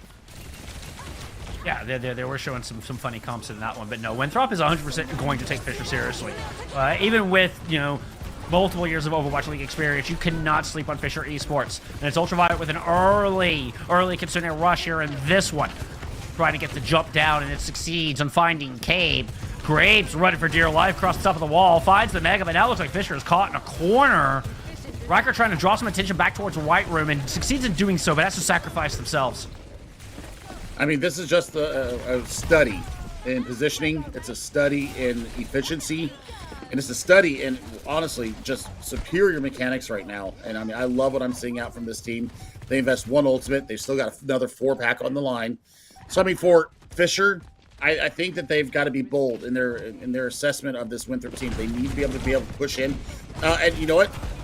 Make them expect the unexpected. Riker already low, and the cell barrier is late. No, not what Fisher wanted. Grapes is going to get just absolutely bored open by the overclock from Tree. And this is looking like a 100-0. Lukewarm on a sliver of health, trying to stall things out. No more red jerseys on the battlefield. Winthrop clean up here in round 1. Well, you know what? It's been a minute since I've seen Kaluge play, and you know what? I mean, the sustain is just too good. That's part of the reason why this team is so good, is because they do understand each other so well. I mean, just that level of experience, competing at the top level with the best in the world, it really changes the cut of your cloth. You know, I mean, like, it's cut from something else here for Winthrop. It's made of absolute titanium. It seems to me some futuristic metal that I don't even know about, because the mechanics are just so clean, so on another level. I mean, you look at Sam's Tracer and just how clean the blink melees are, and you just see thousands and thousands of hours of practice in that. Well, we're gonna get a mirror here. We're gonna see. Yeah, a mirror across the board. And I think that the Kiriko is important. I think it is very necessary. The Moira does a lot, especially when you're running with the Genji, because you can throw that healing out there, you don't put yourself in danger. But here, you know, with the flanker, with the mobility, you can use the Kiriko to swift step and make sure that you keep your team up. Survivability is the name of the game here in Season 9 for your supports. While we have seen a lot of the Moira lately. And UV using the business into those kunai. Showing that, well, not only can they survive, but they can do damage too. UV fights 3. What a lethal Kiriko. A UV boy can survive? Sorry, Hank Williams reference. Okay. Hank Williams reference. Anyways. Nice. I respect it. I respect it. Thank you. I mean, look, Ultraviolet is going to take 1v1s if they can, because of once again the mechanical superiority, but also the willingness and the trust of the rest of the team that if they do get into a little bit of trouble, they're going to have that back right there. But hey, that's a great pick from Grapes as they try to take this point. A huge pick. Hopefully opening up the world for Cave to move in. Currently just poking here from the front right-hand side. Riker, feeling bold, moves in, forces everybody out, including Kaluge. Decides who to chase, looking for the supports, will settle for Tree on that outside. So a lot of reinforcements, and Winthrop do a good job of just staying elusive. Trey takes Lukewarm down. Oh my goodness. Now Graves is just skirting on the wall, running away from the onslaught.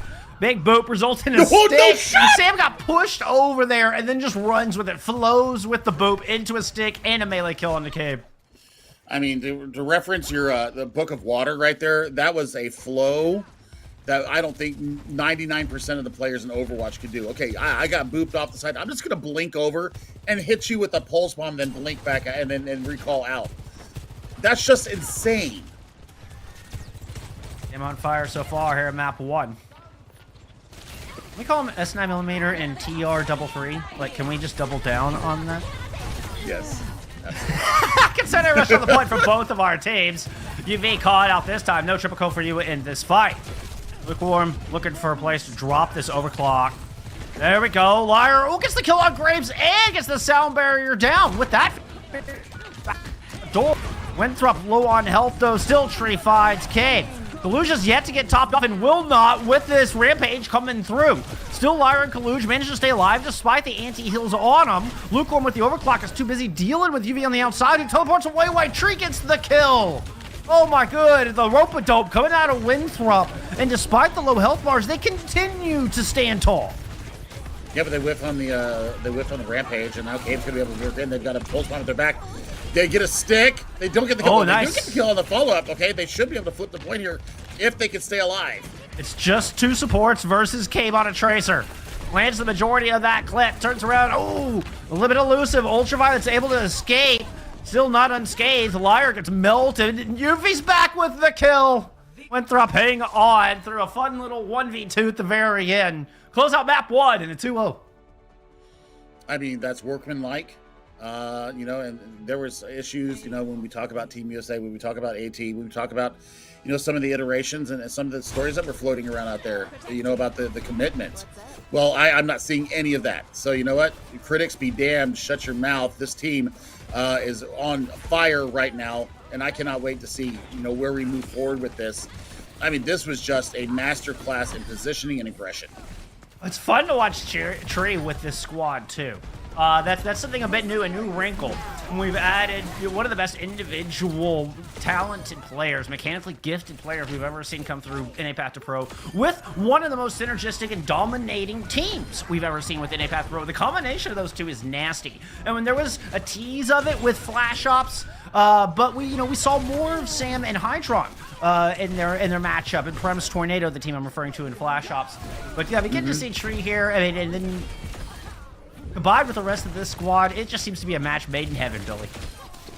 I tell you what, you know what? This I think I can't believe I say this because I got to meet Hydron at Illinois State back in September of 22 or 21.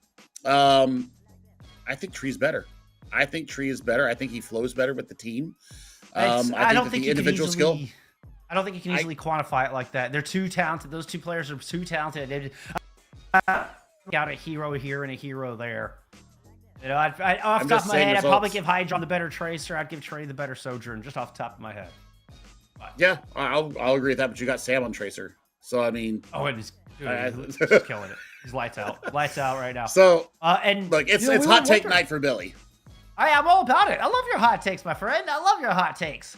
And I mean, they often carry water too, and they always have merit. There's always something to them, no doubt. But we were wondering, as our first look at these two squads, is Winthrop really as top tier we expected? So far, the answer is a very big yes. Yeah, that's going to be very, very scary here moving for the rest of the teams in the collegiate sphere. I mean, when we did the Okra rankings, as soon as we saw the lineups over the winter break, we're just all like, everybody put Winthrop number one. There's a reason why, and this is why. And I think the Tree just brings a different X factor. I was thinking back to, when Sugar Free was on the rise and was making their, kind of rise up through the ranks and then kind of went silent for a while. Tree never had that. Tree, even despite all the restrictions that Blizzard has put down, has still thrived in the ecosystem. Yeah, it can't compete in the Overwatch League. Yeah, it can't compete in OWCS. Tree don't care. Tree's going to get, the reps. And I think Tree, once they are of age, we are going to see some serious stuff from this kid. So, I mean, more power to you, Trey. I cannot wait to see where you go. No doubt. Well, I can't wait to see where we go for map number 2. Will be Winthrop banning out an escort map, and it'll be Fisher's map pick, as it always is here in NECC. Yep. Fisher has banned. Yeah, Fisher's banned Havana, and Winthrop has banned Gibraltar. Okay, well, there you go. Waiting on the map pick. In the meantime, I did have an interesting little conversation with Wheats prior to this matchup today. I'm saying, talking about RuPaul and UV, because I noticed both were on the roster. And RuPaul has been dedicating a little bit more time, I think, to their OWCS roster currently. So it hasn't been as involved. But I was asking about the difference between, the likes of Ultraviolet and RuPaul. Like, what kind of difference does that make for the squad? And Wheats went on to say that RuPaul is actually a lot more vocal, a lot louder. That when UV's on the squad, that it tends to have a more chill vibe to it, and the whole game tends to play a little bit more chill. And I thought that was really fascinating because I think of UB as being this highly aggressive flex support, right, Billy? And so I was surprised to find that he's more of the quiet, chill one when it comes to the comms in the team environment. I mean, the lethal ones usually are the quiet ones. It's so true. I mean, RuPaul is very lethal, but I think RuPaul prioritizes a lot more healing over damage. If we look at the sample size that we have in these two flex supports, I mean, you've seen RuPaul hold a team together when they had no chance doing it, no reason doing it, and UV will be the person that'll go on a flank just because they have all the cooldowns ready and they got the aim and they take care of it. So we do have our map pick in for our hybrid map, or for our escort map, and it is going to be Shambali Monastery. This is an interesting one. A little more sight lines. I mean, long sight lines here, but you don't necessarily have high ground to contend with. So, I mean, namely things like, that's why Ramatra, it works here. It also means a Junker Queen could work here. So, I think this falls into both of our team's strengths. It is Fisher's map pick, just as a It is Fisher's map pick.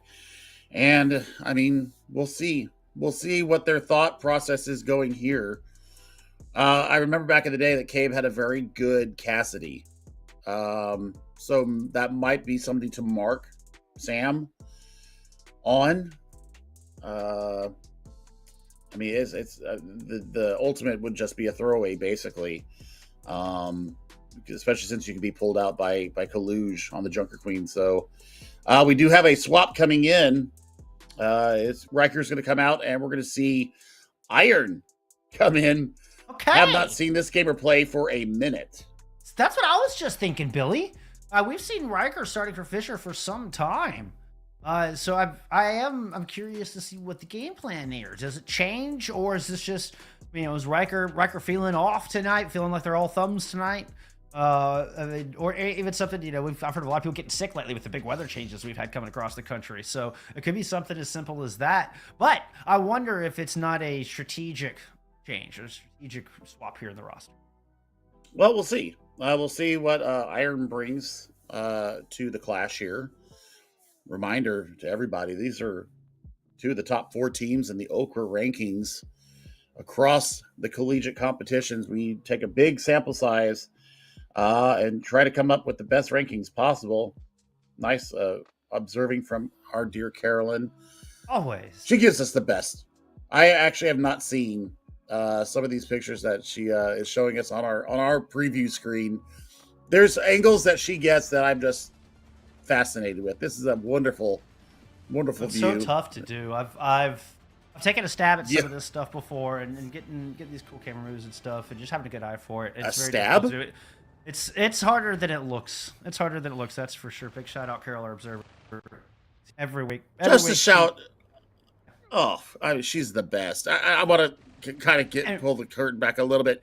Jeff, you used to do play-by-play and production when we started. Yeah. And you used to do the best job ever. Well, and I mean, Carolyn's just good stuff. Oh no. All yes. Right, calling it out. Yes, Iron, this is your tryout. Amazing. What a call out from Kaluge here. Oh, and I haven't seen Iron in some time. I mean, played for Afterlife for a little bit throughout last year. But otherwise, I hadn't really seen Iron since ISU days, which is early 2022. It's kind of the last time I remember seeing Iron regularly. Well, the Doomfist is an interesting choice here. I mean, good engagement, good disruption. You've got the power block to kind of mitigate some damage, and I mean, you're just going to put the backline of Winthrop under duress, which is exactly where he's trying to go right now. And this does kind of indicate that it was a strategic move. I don't remember seeing J-Bubs play, Riker play Doomfist that I could think of. I could be wrong. Wouldn't be the first time. Kaluge under a lot of pressure. Kaluge is going down. Iron has come in and gotten the better of the Team USA main tank right out of the gate. I mean, let's go. I mean, that's exactly what we want to see. Instant impact. Love to see it. Now it's all about, can we get this first corner? Can we, find another pick? Want to see what Iron can do here on the back of that first crucial pick. Spun a lot of space here for Fisher to work. We should just need one more fight here to close this thing out. Sam waiting on the outside, and Fisher don't have enough resources, I think, to turn the corner just yet. Oh, Lukewarm gets caught out. Cade was trying to open it up over the wall, but it's just not in time. And with Lukewarm down, Fisher have limited options here on what they could do. I mean, it'll be a fast. I'll say it was going to be fast. It's going to be a fast comeback, but that's a fast clip from Sam. Sam is on one tonight. That's those bleak melees. That's what I was talking about, where you don't even see the melee. Like, it's just so clean. And the timing on that for knowing exactly when your clip is going to end to get the melee in and the recall all in one swift move. It is practiced. Iron! I thought you were just going to escape out there with that meteor strike. Iron just turned around and smashed both supports into the dirt. There's an implant on the wall of Iron Ultraviolet right now. I mean, what a good Kitsune rush, though. It allows, it's a reduced cooldown time. So, I mean, he's able to commit even more of those combos into it. And is already 40% towards another meteor strike. Winthrop does manage to get back here before the cart caps, using this coalescence here to just corral Fisher Esports into the courtyard below. Dave getting a little aggressive, has a duplicate to work with, a little bit of extra room. Nice spot. Unfortunately for Lukewarm, they get run all the way out. Now a duplicate down low into the Ramatra. Double tanks here on the battlefield for Fisher. Arms up from Cayman. They desperately need this 2 meters to cap. But Kaluj has an ultimate. Lyra has a sound barrier. Winthrop moving forward, pressuring Fisher back. Neb falls with a shot from Tree. Lukewarm trying to take cover down here in the cave. Has a pulse bomb in the pocket, but just has to get out. I mean, smart disengages. We're under a minute now. We'll see. Oh, man. I mean, I'm looking for Neb to get this Consuming Rush. What a shot from Tree! Just takes Cave's head clean off. If you wonder why we call Tree the Prodigy, there you go. Damn, turn to the corner, melts Iron with half a clip. And that's enough to put a stop to this attack. I mean, I thought that Cave was actually going to be able to build up to an annihilation, but I had to throw the Nemesis form up and get the hands in front of the face fast because they just got swarmed. Ultraviolet on this Moira is providing so much sustain. Sam is basically taking care of himself. So, I mean, you've got, 3 other members of the team to take care of. That is such a weight off of a support's shoulders. That's what this volume brings in from this Violet Moira. Considering Rush to start things off from Neb. Last chance for Fisher to cap point A. Rotating to the outside. He doesn't really have a good shot on Kaluj. Now Trey has an overclock from the back. Everybody from Fisher's got to be really careful. Iron uses the Meteor Strike. Still standing tall on the point, but Ultraviolet moves in with the Coalescence and has driven off almost all of the squishies. Burning down Neb, and the guy going to spawn. That pulse is going to land, and Iron is gone. Actually died before the pulse even exploded. With Tree getting the kill in the cave. That is it. That's the nail in the coffin. A pair of kills for the Prodigy and a full hold for Winthrop. I mean, just perfect rotations, perfect disengages. Iron, based upon what they're going up against right now, Jeff, I think that's about as good as you could expect. And I thought Ultraviolet, Iron was fantastic. Yeah. I mean, the Kitsune Rush into the combos were good. You'll see it come out here just a little bit after this. Yeah. So, I mean, everything was sped up at that point, and that's why you see a 3K come out from Iron here. So, I mean, great coordination there between, the support and the tank. But, I mean, it was just too much. Too much in the tank for this Winthrop team. And I tell you what, I mean, they are looking absolutely murderous right now. And I am terrified for what Fisher's going to do defensively. I like Kaluj coming out on the Sarissa. Going to be able to withstand the punches coming in from Iron and then use the Javelin to kind of displace him. Yeah, I'm liking this counter picking right now. I'm scared for the entirety of the NA scene, Billy. I don't know that there's any roster in collegiate or otherwise that can stand up to this roster right now. That Winthrop is looking scary. This looks like the AT of old, where they just were unbeatable. Infallible confidence, incredible speed, regrouping at the blink of the eye so they can take so many fights. The teamwork's impeccable. It's hard to find a flaw in them right now. Could you imagine if Tree was able to play on the OWCS team? I mean, they have Seeker on that squad, so I mean, that's pretty darn good too. Pretty darn comparable. It's like Tree, slightly less prodigy, but more experience and has more proven peaks and pop-off potential. But anyway, still this core is just so nasty. But look at that. With that said, Graves with a nice move up onto the high ground has already found Sam.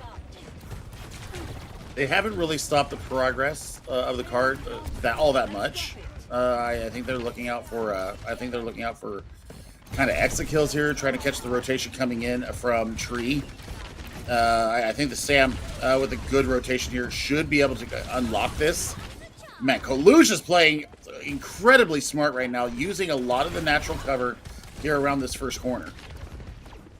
And Winthrop did a good job of kind of funneling Fisher off of that high ground, exactly what they wanted, not allowing K to get back up there. That was a great Javelin. Block already used here from Iron. He's getting pushed the wrong direction. Somehow, at least manages to make it somewhat back up the hill and dodges that second Javelin.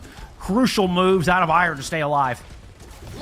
Kitsune Rush should open this next fight. Well, I say that it's going to be dueling Kitsune Rushes. Maybe Ultraviolet kind of It's holding Neb on to who it. launches it first. I love the gumption. Fisher are getting proactive now, and it's being rewarded. Now here comes the counter punch. Can Fisher survive the other way? Graves cannot. Neither can Iron. Back-to-back kills for Tree. A last-minute Suzu will save Neb. And Cabe has looped around from the other side with the duplicate. That's going to force Tree to get the heck out of dodge. Ooh, Sam's still in the thick of it, though. Low health around the corner. Cabe can't turn because there's too much gunfire coming in from the other side. Oh, man, they get an overclock to boot. So, I mean, this is going to provide a lot more stability here as we're now on the 2-minute mark. And yeah, what a great move there. Lands the stickies and gets out of the way of the pulse bomb. Avis saved that point once already. Now Trey with an overclock. Oh, Lukewarm, you turned the wrong corner. Grapes did the same. Oh, you should not have peeked that. Everybody falls under the weight of the mighty Tree. I mean, Tree is unbroken, unbent, unfazed, and unbothered.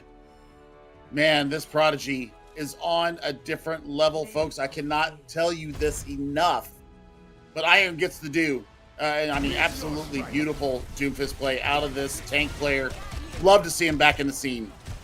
And I love the idea of throwing the Doomfist at Winthrop. Hey, Tree said, okay, you made the team. Amazing, amazing. Welcome back, Pat to Pro Iron. I mean, I know you got other things going on. They're playing on a team called Samsara, which I'm very much looking forward to seeing here. But what a return to Collegiate here for Iron. But what a team do we have in Winthrop. They're looking absolutely indomitable, and they're looking to close this out in 3. We're going to return in Flashpoint here in just a few. We'll see you on the other side of this break.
Valiant attempt from Fisher there on map number 2, but Winthrop were just absolutely too much to handle. It's a point, a hold, and subsequent cap, and we are right on into map 3. Winthrop leading 2-0. Well, we are witnessing one of the best teams in all of NA across all the competitions that we got going on right now. Tree having a fantastic night so far. So is Sam. So is the rest of Winthrop Nation. Rise up. Eagles Show are flying, us love. Billy. Yeah, they're Eagles are absolutely flying. And now we're going to head down to the land of the Golden Eagle, and we're going to be heading to our Flashpoint map. And we are not heading to India today. We are heading to Australia and New Junk City. I think New Junk City, I mean, you can still play Ram here. It's a little bit wider sight lines in Suravasa, but that's a general consensus from what I hear is the biggest difference between the two. Suravasa is a little bit more claustrophobic, so you can play things like Junker Queen, Tracer, and even more brawly comps a little bit easier than you can on New Junk City. Yeah, I think the New Junk City also allows itself for a little bit more of the assassin ninja style. Where you can come out from a piece of the geometry of this map and just completely destroy a backline. I think that's why I like this map so much when I'm playing support. Is the fact that you have so many sneaky spots that you can come out of the woodwork and go gotcha, and you can decimate 40% of the team and really turn a fight in your favor. So I'm looking for Sam once again. If they stick with the Tracer here, to be looking for those assassination pulses. We'll see if that happens and goes down that way. Now for Fisher, I would love to see the Cassidy come out from Cave that I know of old. I know that there's been some changes to the kit. I would like to see them try to corral Sam. And I think that with the Cassidy, you do have that option with the magnetic grenade, with the hinder ability onto it. Something's got to change. So, I think the Sojourn is going to be reign supreme here. Is going to be top dog here on this map. And Cassidy going to that could be an interesting matchup. I mean, I think you have the edge until Sojourn has rail, right? And that's so if you can kill the Sojourn before they get rail or avoid that rail, then you might be able to get the edge there. But I anticipate we'll probably see Sojourns from both sides. It really is just a guess, y'all. But this map is very good for those long distance rail shots, and the Sojourn plays well against the Tracer and plays well at medium range in that neutral decently as well. So this could be a playground for Tree. That's what I'm saying, y'all. I mean, we were just being treated to some really damn good Overwatch. Let's just be honest with each other. I mean, Fisher, I think that you take this as a learning experience if it does go down to 3-0. I think you go back and you watch the VODs, you take a look at what this Winthrop team does so well. And it's surround and it's pounce. And I mean, they just don't allow any room for escape. It's like you're being suffocated from all sides, and there's just nowhere to go because their coordination is just too clean. And Tree, kind of inserts themselves into this quasi American Tornado roster so well, so seamlessly. Like they don't miss a beat. I personally think that there's a little bit of an upgrade. That's just my personal take on it. I love what they're bringing to this, and well, we'll see how they deal with Junkertown or New Junk City. Collusion's bringing the Malga out. Okay.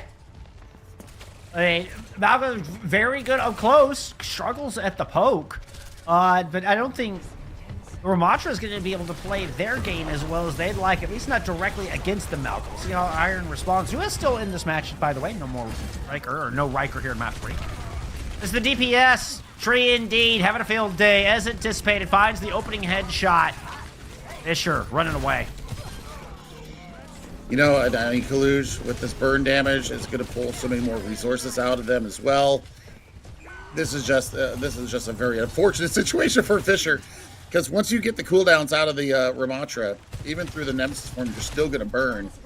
You do have one Suzu, so I mean, if he starts connecting with the left click again. It's going to be all she wrote.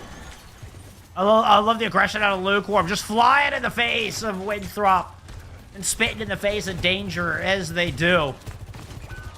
Oh, wanted that kill up over the top onto UV, but couldn't quite find it. It's in fact Tree who does. Oh, right in the face comes Kalush, swapping onto a doofus. Lukewarm manages to escape alive, but Fisher have been forced back off of that advantageous high ground. Now just trying to back out alive. I think this fight has broken down horrifically. Sam tried to chase down the back line while Iron was trying to escape, and I don't think anybody from Fisher is getting what they want. Nope, I think this is just going to be a pursuit and kill and execute. Well, you'll get the recall out, so I mean, Lukewarm is going to be trying to get out of there. That's going to be a quick first cap here for Winthrop. Iron was staying really aggressive. I mean, look how aggressively positioned Winthrop stayed. How long they stuck around in front of the Fisher spawn. I mean, and it's just to even further control pace. And then keep an eye on Sam. Sam could prove dangerous with that blade if they can catch Fisher in rotation. I mean, it's all about, you know, what kind of a Sam didn't make it across.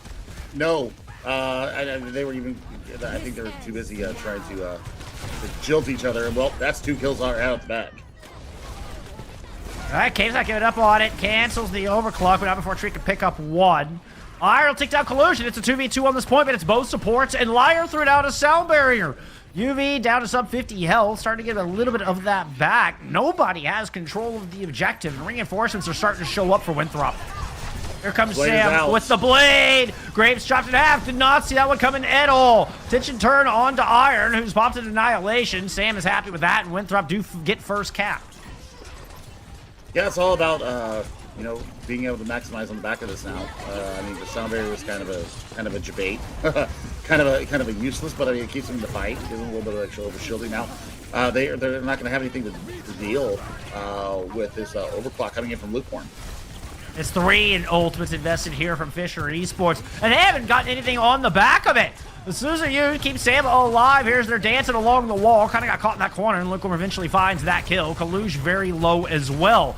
But Fisher have not been able to close out the kills as quickly as they'd like. Ultraviolet is able to escape alive, as is Kalush, and Winthrop are still here giving Fisher a hard time. I want to see what Sam can do here once they get the deflect back up. They do lose the point at 62%. So, I mean, it's going to be about the engagement now coming in from Liar and Kalush and Sam collectively. If they can get on top of Lukewarm, who's been giving them all sorts of trouble, they should be able to flip the point back in their favor. That was a nasty flick from Tree. Came out to use the recall early. Sound barrier out from Winthrop. They're getting aggressive. Looks like all attention on to Neb. And they had to use their Suzu very early. There was just nothing left in the tank. Here comes Cabe, regrouping with Iron underneath the objective. I don't think there's any supports down there. I think Iron's stuck. That's unlucky and unfortunate. Maybe a swift step in from Neb will be able to keep them up in the fight, but they're just getting pounced on. Okay, that's the first time I've ever actually seen the passive healing engage on a tank. I've never even seen it like go a little bit. Iron at least got some benefit out of it. Unfortunately, still gets found out before it's all said and done. Woo! Sam picks up a cave. Those eyes in the back of your head type stuff. I mean, it's just part of the pedigree. It's just part of the pedigree of playing in the Overwatch League. I mean, the steel sharpened steel, and I mean, went up against some of the best out of Korea, out of the world. And I mean, it's on full display here. Blade, Beat coming up very soon. You've got the Kitsune Rush. I mean, I think that the combo UV and Tree should just get a nasty first point take here. Sure seems to have a bit of positional advantage, but Lukewarm absolutely caught rotation. Wasn't clean. Now there's a Kitsune Rush out, and Tree has that overclock indeed, using that combo as anticipated, and Tree finds Grapes with it. Illusion investing the Meteor Strike into this as well. That's 3 ultimates thrown in from Winthrop. They will be rewarded with that first cap they so desperately wanted. Yeah, a little expensive there. A little expensive. They bring Liar out on the Moira, so I mean, there's a ton of sustain for Winthrop here. They've got a blade still in hand. And we'll see, you know, how aggressive do they get? How far do they push out from the Bomb Flats point? Going with a charged rail. Ran off Sam. And was looking for an early opening for the blade, but didn't see anything they liked. Bit of a pugilist battle going on between Collusion and Iron. Iron throws hands up and retreats back to their own corner. Meanwhile, Lukewarm's pocket the overclock and already found their other half in tree. Ooh, missed a couple into ultraviolet, but didn't miss that one. That one was solid. Blade is out. I heard Sam pull, but I look up and his health bar is very low. Only found the Tracer. Collusion will get pounced upon, and Fisher are able to turn this one. Well, I mean, they're going to have the repositioning from Meteor Strike here for Iron. Nothing else online for them. Let's see if we can get Grapes up to a sound barrier here. But once again, you're going to have a Kitsune Rush engage here from UV, and I think that once again, Tree is going to use this to kind of stabilize the point and really start to push in. Another opening kill from Lukewarm. That's 2 in a row. 2 fights in a row, that is. Tree still hovering here on the outside, trying to track Lukewarm. You see the reticle is up on top where Lukewarm jumped up for that shot. Tree is monitoring the opposing Sojourn with intense focus. We go, Kitsune Rush now out. We have a Coalescence used in that as well from Winthrop as they move in. I think I got canceled by Iron there with that punch. Iron takes to the skies with the Meteor Strike. Hits Tree down, follows up with a good shot, and the Sojourn is gone. UV has to use their Suzu on themselves, trying to swift step out of there. Collusion's still here on the outside, but Cage just runs right past him to find UV. Then Collusion's closed in on. I mean, what a great fight there. They're actually going to take this flashpoint, and we're going to go ahead and move on to flashpoint number 4. And you know what? Signs of life here for Fisher. They seem to have found a good working mechanism here to be able to kind of deny all the value of these ultimate combos that Winthrop are putting out here. I want to see if they can build up another Kitsune Rush as fast as possible and see what they can get done with Luke and Cave, because Cave has his pulse bomb. But those machine pistols in the middle of a Kitsune Rush is absolutely terrifying. Disengage from Fisher. Ooh, Tree kind of landed in the middle of the pack.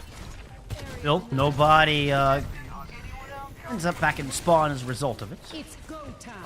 Ava on the outside, and Lukewarm pops an overclock of their own. Still fighting for this high ground control on the near side. Both Doomfists head to point.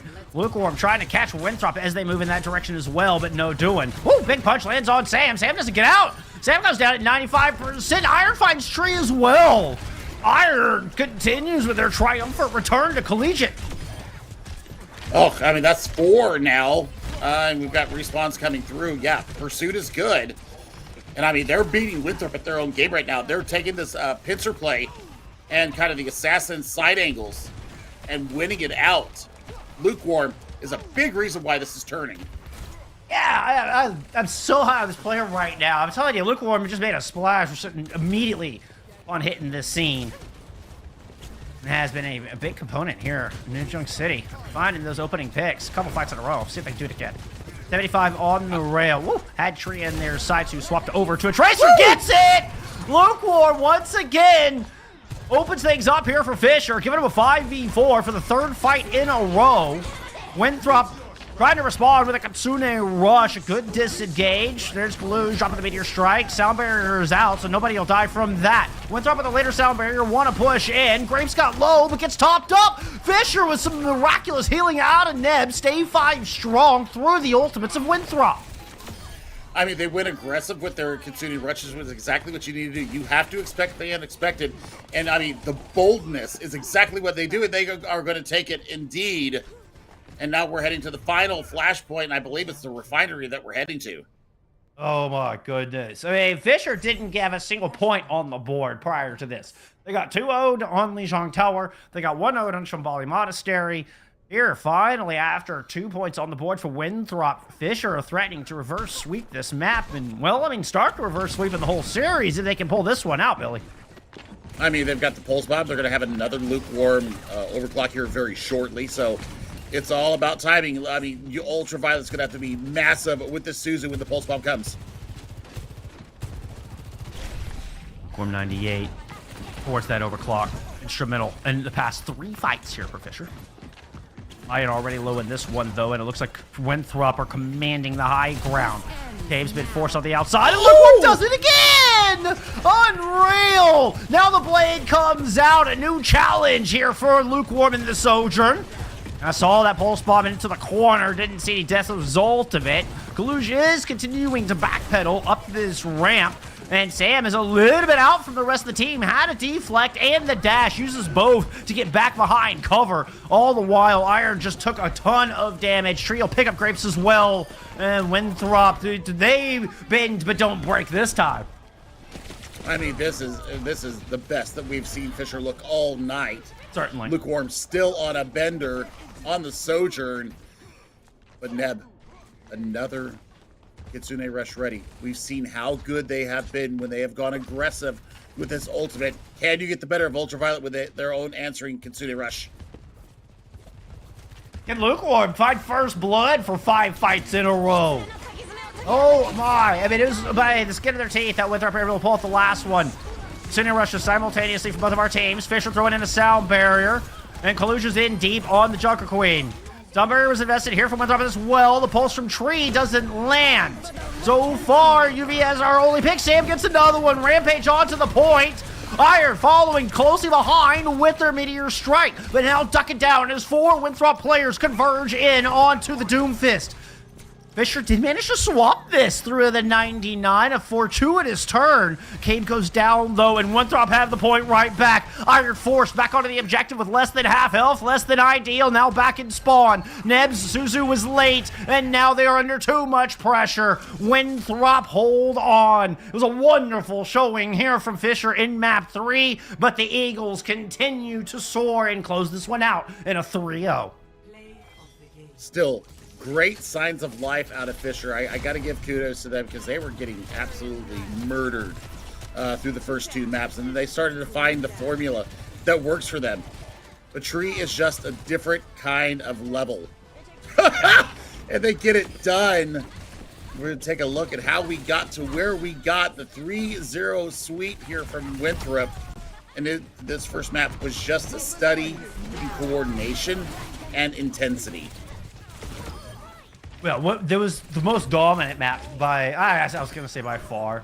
I do think it was. I mean, Fisher actually had a couple of good team fights on Shambali, where on Lijiang Tower, this was incredibly one-sided. Winthrop came out of the gate on fire. I mean, clearly have been scrimming all evening. There was 0 warm-up time. This Shambali, we started to see some good things. We also saw Iron make their triumphant return to Collegiate. But we saw Cade popping off a bit on the Echo. But then, when we got to map 3, I think that's where we saw the best of Fisher, and a lot of it rested because in the lap of Lukewarm. Now, Lukewarm was getting bodied a little bit here on Shambali, but that turned around once we got to New Junk City. Absolutely. I mean, maybe a little bit of tank roulette here. But I mean, when we look towards the latter fights, we saw the Doom versus Doom and actually forcing Kalush off the Doomfist and bringing the Junker Queen out. I think that's where they turned finally on the 5th and final flashpoint, is where we saw Winthrop really come into their own, and it just made it so damn hard for Fisher to get back into it. But still, I mean, there's signs of life here. There's greatness in this team, and what they did up against Winthrop, absolutely. I love it. I absolutely love what I saw tonight. Oh man, I hope we get to see both of these teams, the NECC May Madness, as they have recently announced that spectacular LAN taking place in Dallas, Texas, there towards, I think it's the middle of May? I'm not exactly sure when. Yeah. Honest. Yeah, but I think it's middle of May. Both of these teams should be there if my predictions come true. I mean, if their performance here today is any indication, Billy. Because, I mean, this was amazing to watch. This was such a fun game. It's been such a fun day already. I feel like, we've had 2 3-0s, but they have been jam-packed full of awesome, just cool highlight plays, insane levels of talent. I'm not sure we could ask for much more, Billy. You're right. I mean, we got one more. Hopefully a banger coming up here in the next in the next series. It's going to be the Champions Division. It's going to be California State University at Santa Cruz versus Tamusa, Texas A&M, San Antonio, with Sam and 2 Tryhard Raid. They're going to take us home for the rest of the night. Jeff and I will see you next week. Folks, have a good night. Be ready for the next game. We'll see you soon.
Week 4 of NECC Overwatch 2 is just continuing to give, and give.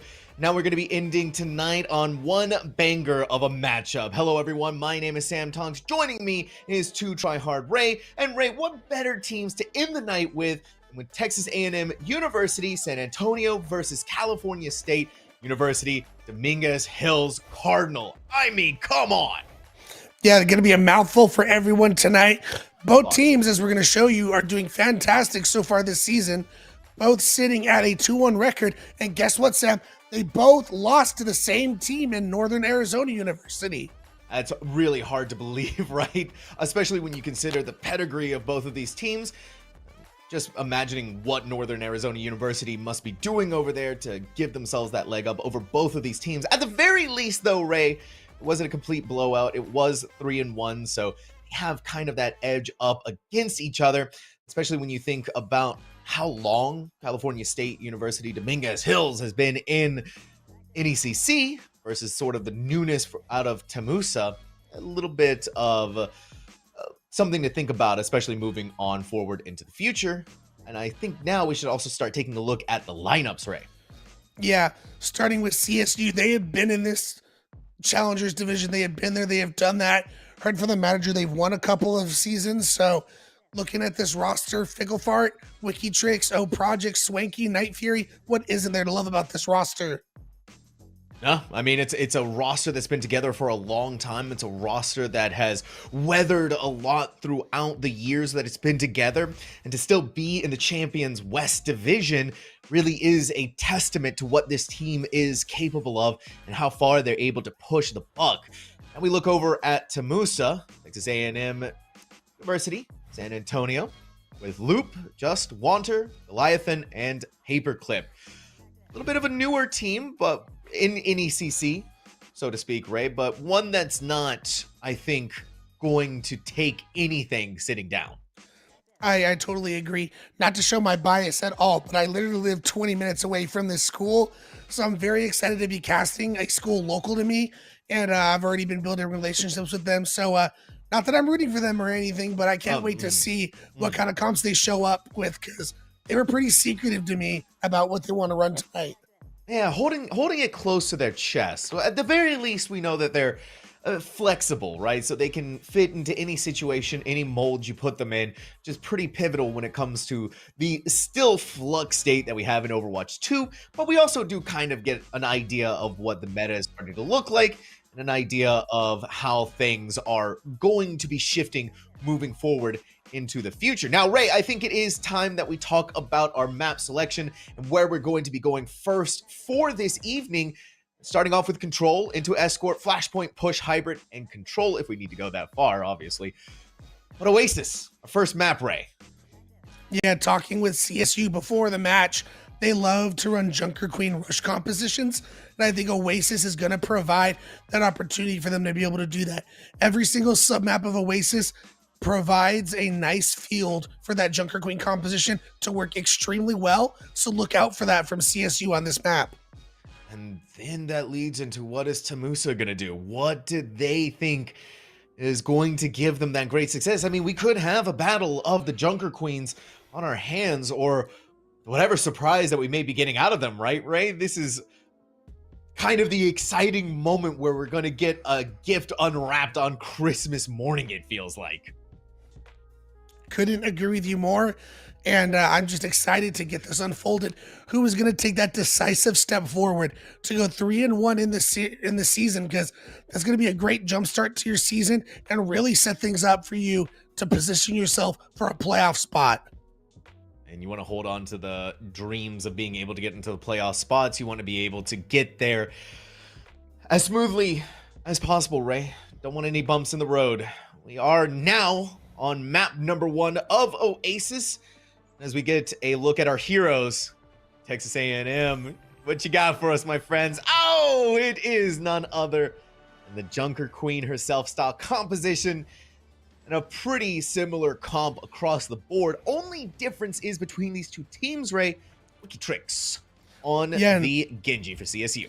In the previous series we watched between Winthrop and Fisher, we saw this come down on Lijiang Tower. The Sojourn did get the better end for Winthrop. So, I mean, just being able to take angles and look for those rail shots is going to be extremely important for Tamusa. But if they can't find those rail shots, it's going to be really tough sledding for them. What do you think of with Junker Queen and Lucia? You're thinking of getting there as fast as you possibly can. Cooldown management going to be so vital.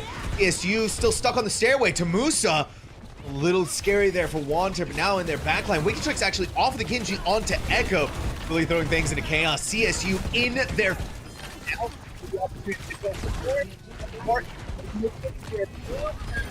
the first blood, sending Tamusa right back into the spawn room. The end of Paperclip.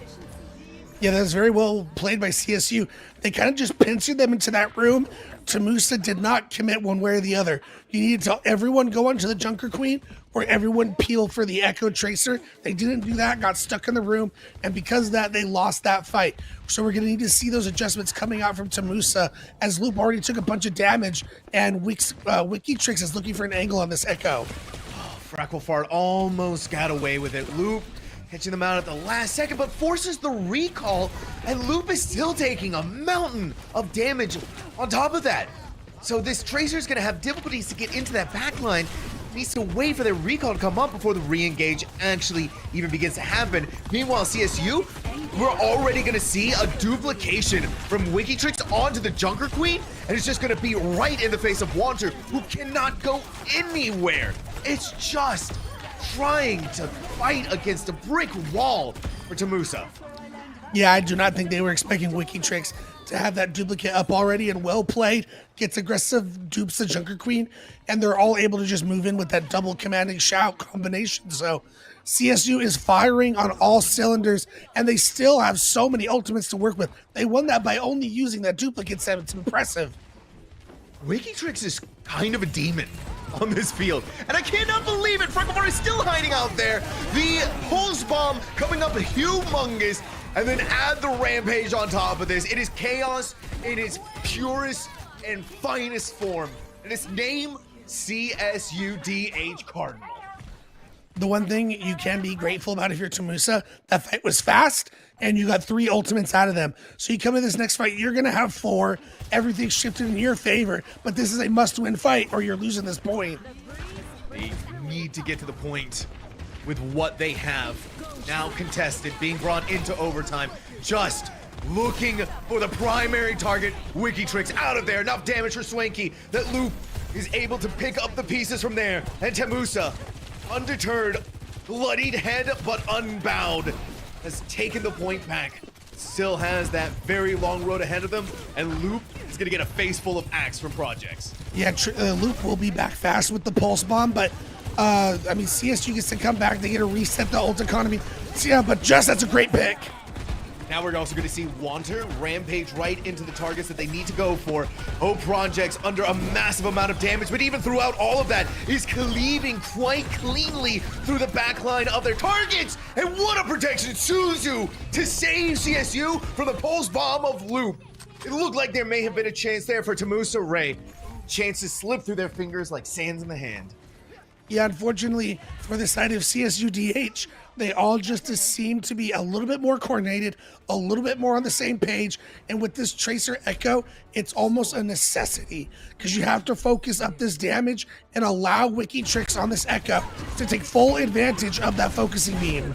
Hold on, wait for a second here. The one duplication, the one ultimate to turn the tides completely in favor of CSU. Not even turning the tides, it was already firmly in their camp.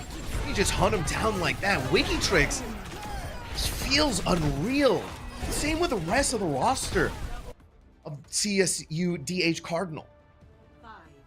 Wait a minute. Okay. No, not Okay. Don't fall for the bait, Sam. Never fall for it. However, Tamusa swapping up their composition. They're going for more of a, I guess, brawl composition, kind of pokey with the Ramatra, and gonna have just on this Cassidy to try and help deal with not only Fricklefart on the Tracer, but Wiki Tricks on this Echo. So you're gonna have to be very careful when you're in the skies now for Wiki Tricks.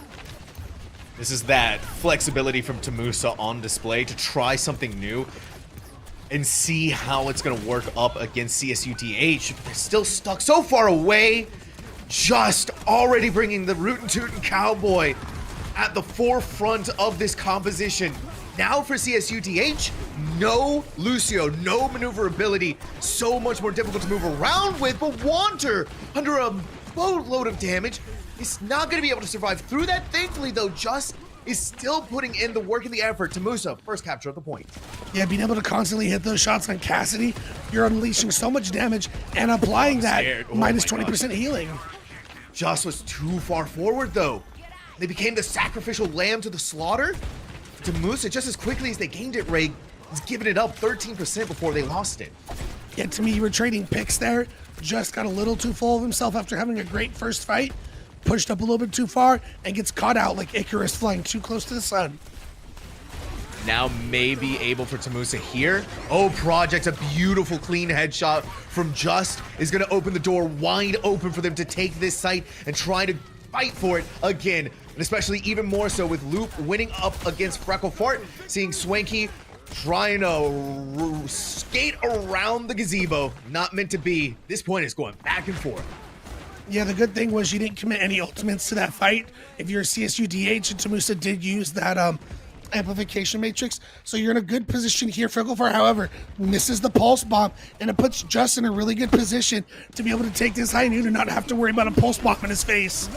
More so, Justice drawing out utility already from the Wiki Tricks duplication, seeing their way onto the Ramatra, but the Deadeye is going to zone things out and give some more breathing room and take away the effects of this duplication. They don't build the Annihilation, so that's going to be massive, but we're going to see a Kitsune rush from CSU. Commitment of ultimates here is going to be answered in kind by the sound barrier. Rampage forward, nothing to save Just here, and that is just what CSU DH needs to secure the point once more. But man, Sam, what an expensive fight that was. 4 ultimates for them to be able to get that point back. As Tamusa is now coming back, they're going to have this Annihilation work with. They'll have another amplification matrix, and there's only so much Swanky's going to be able to do with this sound barrier. So, I mean, you force this out with Annihilation, you take the point with that amp matrix. Tamusa should be able to flip this point quickly. Taking a little bit of time. Their flank is getting poked at by Fricklefart. You just need to be cognizant of this. Need to rotate and try to take up some of that high ground. Wanter needs to back off and make sure that this Annihilation is used at its utmost peak. Rotated onto point now. The CSUDH needs to meet them. Fricklefart is going to get their revenge. However, it's still traded out in the window right behind them. What a stick. The Immortality Field is going to keep them alive. Goliathan, so much damage though. The Immortality Field is not going to be good enough. Just catches out the Deadeye onto O Project. Now it's all just about getting rid of the rest of CSUDH who are still alive and having a chokehold on this point. It's not going to be good enough. Freckle, Night Fury rather, is going to get rid of Just. We're looking up towards the high ground. Neither one of these teams going away, but CSUDH is the one who is taking up on the point. Wow, and just when you thought things were over, WikiTrix comes in against 2, and now the Kitsune Rush is on the field. Oh, and they're pushed off, but someone needs to go in and touch an Annihilation. That's going to be good enough to scare away Tamusa and give CSUDH Cardinal map number 1. I mean, great 2 points from both of these teams, but as I mentioned, CSUDH, they're just a little bit better warmed up. Their team's a little bit more synced up together, and the idea that this team has been together for 3 years now, Sam, it's on full display right now. Their chemistry is superb. Chemistry is superb. Take lessons from them, it feels kind of like, if you want to get better at it. The ways that they play and manipulate it around Tamusa, and especially target acquisition that we were getting in the second sub-map, it was unreal, some of the things that they were able to get away with. If you look towards WikiTrix on this Echo, how fast they were able to build up the duplication, and then proper adjustments of the ultimates was just what they needed in order to be able to secure and seal the deal here on map number 1. That's not to say, though, that Tamusa didn't have anything cooking for themselves. We saw signs of life from this team, and hopefully we can continue to see those signs going forward to our next map whenever we get that. Couldn't agree with you more. Keep in mind, NECC, next map type will be Escort. So that's going to open up a lot of possibilities for different types of compositions we could see. I mean, in the last series on Shambali, we saw Doomfist come out from Iron. So I can't wait to see, as I talked about, Tamusa was very quiet about what kind of compositions we could see today. So I'm looking for a little bit of spice, especially after that first map. I mean, it wasn't like they got 99-0'd or anything, but CSUDH definitely felt like they were always in control. So I feel like you got to shake things up just a little bit to get the reins back in the series. Yeah, the maneuverability of the Junker Queen composition, right, that we're seeing come forth from CSU and what we saw out of the first sub-map from Tamusa, it gives you so much speed. And what does that speed mean, right, Ray? Is that you can get onto a target really fast on whoever you want. We did see, though, the adaptation from Tamusa to try something different, try something new. But the problem when you have heroes like Cassidy is that they're so slow. And if you don't have the Lucio there to pull you out when you need to, or the wherewithal to get out of there, it really does work against you. And that kind of quickness that you get from CSUDH on this Junker Queen style comp is just an overwhelming force that feels like it's just bearing down on you at all ends. I couldn't agree with you more. I felt like time and time again, Kiriko and Lucio kept going and they're so aggressive as a support duo. And they weren't even looking to survive. They were headhunting. They were looking for kills. And they found it time and time again. So I feel like that's an adjustment you got to make. If you are Tamusa, you got to be ready for these supports to get aggressive in on you. And you got to find those picks. If you can punish that, you're going to be able to win these fights that much more quickly and that much more cleanly and get yourself to tie the series. All right, well, we're going to see if Tamusa can shake things up and bring things around here on our next map coming from themselves of Rialto. So, yeah, we're getting nice sunshine here, Ray. A little bit of a different story, though. We haven't seen Rialto in what feels like forever on Escort. I'm excited. It opens up the ability to see diva compositions. This tends to be like the diva map we tend to see this a lot on, and I love me some good diva play. I think for the side of CSUDH, for WikiTrix, this Echo could reign really good supreme in the skies of Italy on Rialto. So I think both teams have a lot of keys that make sense why this map is in play. It's just going to come down to execution. And if Tamusa, maybe that first map was just a little bit of a warm-up and they are ready to go and they'll be a lot more synced and on the same page. You need to be.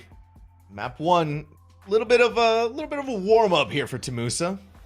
That's what it felt like, honestly, at some points.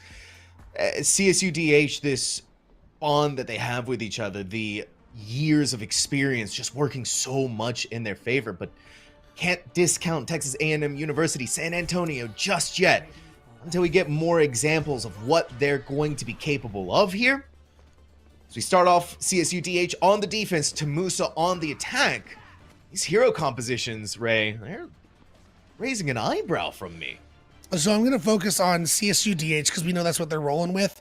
The Ramatra, it's no surprise. If you're not going to run any Diva-based compositions, you tend to see some semblance of like a Ramatra or, just like a big beefy tank who can hold the chokes. I like seeing Frecklefart go over to the Ashe. I think in this meta that we're in right now in Season 9, Ashe is just so good. Those dynamites, if you can get them off and get that damage over time, apply that minus 20% to heals, it is really good. So Tamusa is going to go with the Sigma poke composition. I mean, it's really good on Rialto. The problem is CSU cannot allow them to just sit there and find the angles like we just saw. Just is going to abuse every single one of those angles, but they need to keep an eye on Wikitrix to be an easy in for them there. One onto Swanky, but not enough to get rid of them. There you have it, Wikitrix doing their job as this Tracer, getting into the backline, disrupting these snipers, these pokers, to stop them from dealing any of this damage they need. The Musa had to be pushed off the point. Yeah, adjustments already coming in. Frecklefart is going over to the Sombra, so that's going to be all on Wikitrix and Frecklefart to apply pressure to Just and not allow him to just free fire and find these angles we see right now. Yeah, the Sombra and the Tracer are going to be so annoying, and it's really just continuing to stall things out. That's where Wanter is going to enter into the equation and finally swat down the pesky mosquito that has been Wikitrix and give Tamusa the chance to set up for these angles. What a beautiful accretion rock onto Frecklefart. They were so low though. It was so close to getting rid of them. They get back into safety and are healed up by Night Fury and Swanky. High ground given over to CSUDH. The payload is still continuing to move forward. Yeah, I'm a big fan of the shield placement coming out from Wanter, but the Annihilation. The Annihilation just get into their faces. CSUDH activating that at just the right time. Wanter has been hacked. They're going to try and find safety, but none may be given to them. They're going to pick up the Mega Pack and extend their life just a second longer, but Ray, that kind of a stagger is going to hurt. Yeah, we see from Tamusa just now going over to the Cassidy. I like that going against the Ramatra. The Widow did its thing, but CSU was going all out trying to stop you. So now it's going to be good to have this consistent damage to be able to throw onto O projects, as well as being able to go after Frecklefart, who's now on the Echo in the skies. Seeing ultimates come online for Tamusa. Swanky still doesn't have sound barrier, the best opportunity quite possibly here for them, but they have to survive through the Foxes and through the Wikitrix Pulse Bomb. Some of these have been accomplished, at the very least one of them has been, but the Immortality Field had to be used to bail Tamusa out. They're alive, and they still get to continue to fight things out again. CSUDH still holding on with a firm iron grip with this high ground. The payload still stalled out for a moment. They need to come down here to try and meet it once more. Unreal how Frecklefart was able to survive through that. From the protection, Suzu wasn't meant to be, as Just is coming to claim their just desserts. Creation Rock is going to put O projects on the ground. The switch over to Cassidy for Just is bringing massive value to Tamusa. However, it's going to take another fight for Tamusa to get this across the finish line for point A, and CSUDH coming back with 4 ultimates in their back pocket. I'm looking at you, Paperclip. You got to have this sound barrier on the ready for this incoming Annihilation. Just could slow things down with the Deadeye. They're taking so much damage. They know that this target needs to be getting rid of. Luke's Pulse Bomb is going to get rid of Frecklefart, but it's a trade for a trade, and O Projects has the Annihilation ready to go, ready to pop, and ready to end the hopes and dreams of Tamusa. Don't even need it. No, that's very unfortunate. And Paperclip used that sound barrier in that fight to try and get aggressive in the 4v4 that they were sitting in, and it just did not go well, as Wanter now going to have to swap over to the Ramatra of their own, which I think is smart, because now that we're getting into more of this close quarters area, Sigma is not going to do as well, so that you got to be able to take this frontline battle on the Ramatra, but you're walking into an Annihilation and a duplicate for CSUDH. And not only that, but Tamusa is running in without their full forces. Just is going to be an initial casualty, and the Annihilation eating, destroying everything in its way. CSUDH putting a line in the sand. Now they know where they need to go take Rialto. A big first point hold coming in from CSUDH. The only thing I will say is Rialto is very synonymous for first point holds. These points on this map are just not easy to take, so I wouldn't count out Tamusa just yet, but that is a big statement to put out, to take the first map 2-0 and then come straight and go on the defense on Rialto and say, no first point for you, sir. They are making a statement today, are the Cardinals. And again, we're getting from Tamusa these moments of brilliance that, unfortunately, Ray, are just that. They're moments. They aren't being strung together to find them the path that they need to secure these wins and to secure these victories. CSUDH, they have the minor hiccups every now and again, but the way that they come back from them, and I think also the quickness from this team to get off of a hero if they don't think it's going to find value. I mean, it was immediate. Switch off the Ashe, go over to Sombra. And then once the Sombra wasn't effective anymore, go over to the Echo. So CSUDH, they can make these switches. They can make these changes whenever they want. Couldn't agree with you more, as Tamusa setting up with this defense. Going to have Wanter go over to the Orisa, which I think is going to be an interesting choice going up against this Ramatra. Orisa's definitely going to be a lot more beefier with that Java Spin, with that Fortify. But from what I've seen in this meta, generally speaking, Ramatra tends to have the better sustain in this fight with the Annihilation form that you're going to be able to pop out. So Frecklefard up in the air, clearing out, making sure that the high ground is completely theirs. Just set up in the back line, but again, got to keep an eye on Wikitrix. He's gonna lop the head off of your Tracer with the dash in. Deflect is gonna keep Wikitrix safe enough for them to get their health back. Just targeted by the Echo, so determined to get rid of them. The Immortality Field was just a small purchase of life. The rest of Tamusa is going to follow shortly thereafter. For CSUDH, this looks clinical. Yeah, it feels like Tamusa was relying heavily on just finding shots. He wasn't able to find them, and they all collapsed on him. And that was all she wrote. Wanter, last second contest, trying to get on the wrecking ball. Can they touch it time? No, they cannot. CSUDH wins Rialto and goes up 2-0 in the series. So close for Wanter, right there at the very edge, but one team fight, Ray, from CSUDH. They pushed far enough. They took the space, and then they staggered out things long enough. You're seeing O Projects play the game inside of their ultimate, the Annihilation. Time and time again, we're seeing, we talked about the flexibility from Tamusa. Well, CSUDH is also giving us that as well. Just is giving us a lot to think about, though, from this Cassidy and how Tamusa is using it. But the loop and just combination from the DPS getting into the backline and playing in the way that they do and causing as much disruption as they do, it's just Tamusa falls to it every time. To me, it was a big gamble Tamusa took.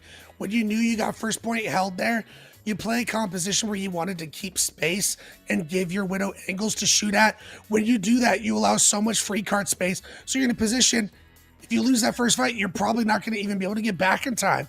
That's exactly what they saw. If it works really well. And in that situation, and it doesn't work, it's disastrous. And we saw that on full display. They took the gamble. Unfortunately, it did not work out for them. Well, hopefully they can figure out what they need to retool coming in after this break that we're about to take. But it is CSUDH, California State University, Dominguez Hills in the lead 2-0. Reverse sweep needs to begin after we get back.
One more map as all California State University Dominguez Hills needs to take this series in a 3-0 fashion. And so that means the last chance and opportunity for Tamusa to begin the reverse sweep here, Ray, on our final map of New Junk City.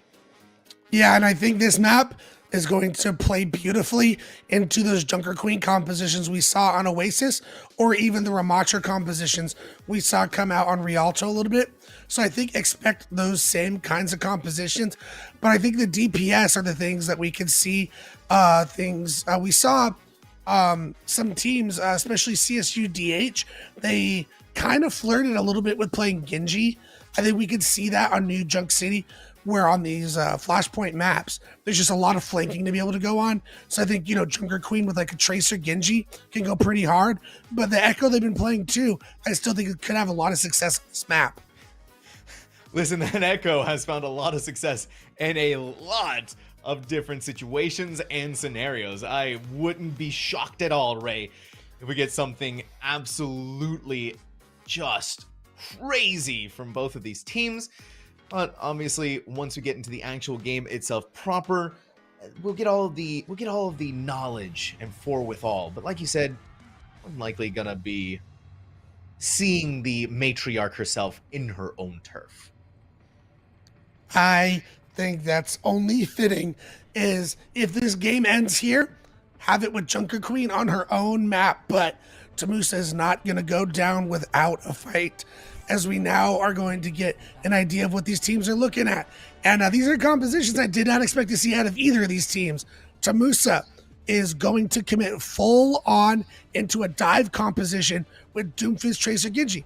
Not surprising, I think that composition can work really well. Like I mentioned, so many flank opportunities for Tracer, Genji, and even Akiriko.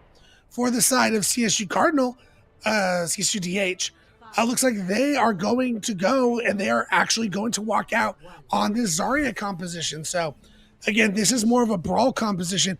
Zarya using that charge to allow Freckle Fart and Wikitrix to get aggressive on this Genji Reaper combination.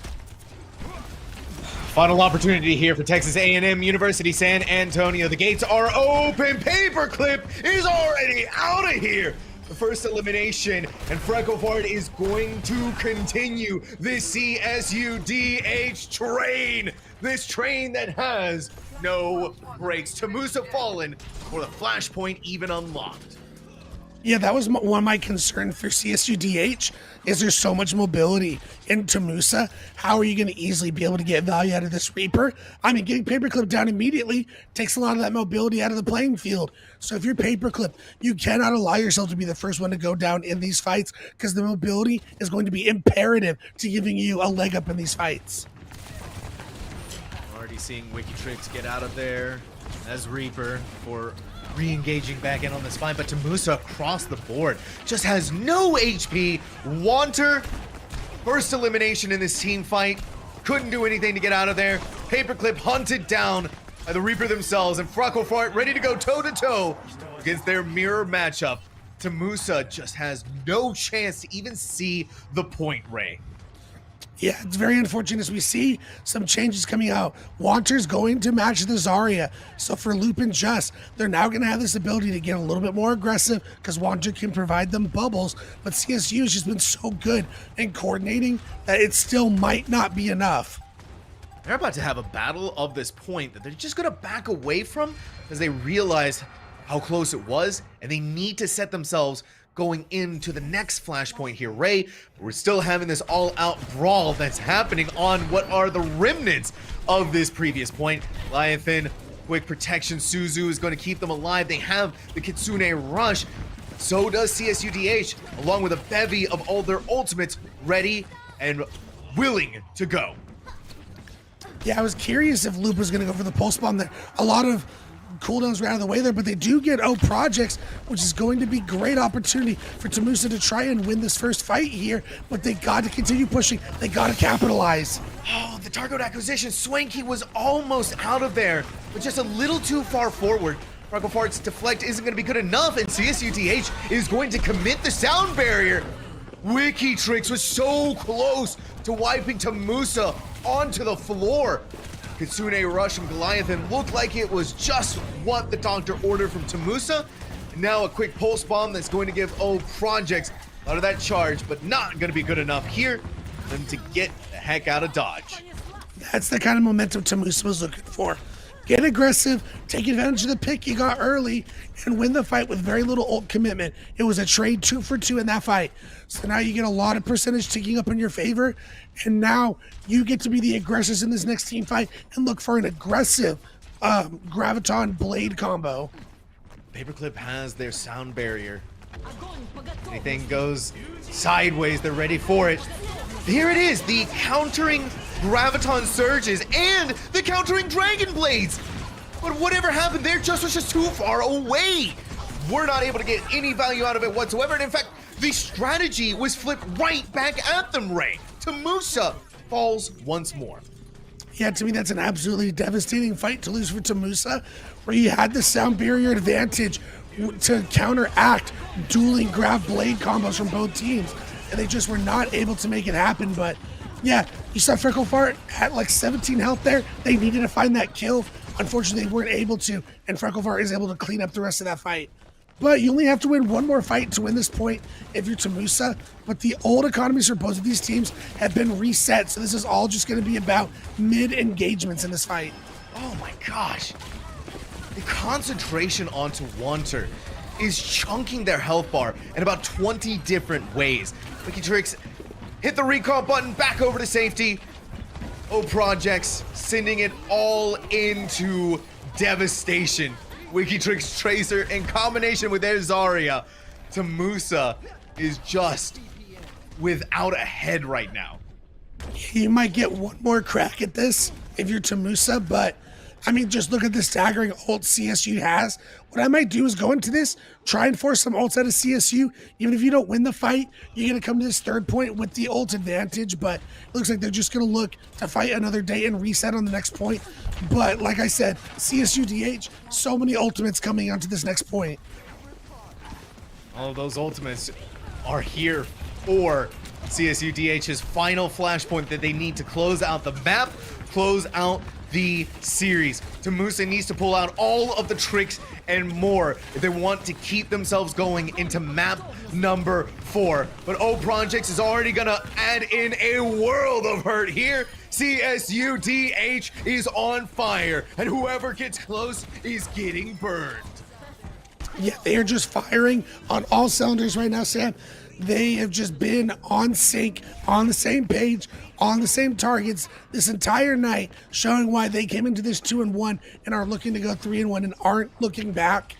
3 ultimates still to be able to use in this next fight, but Tamusa should be able to win this next fight. They have the decisive ult advantage coming in this next fight. All about the ultimate advantages that they do have. The Foxes are going to guide the way forward, but here it is.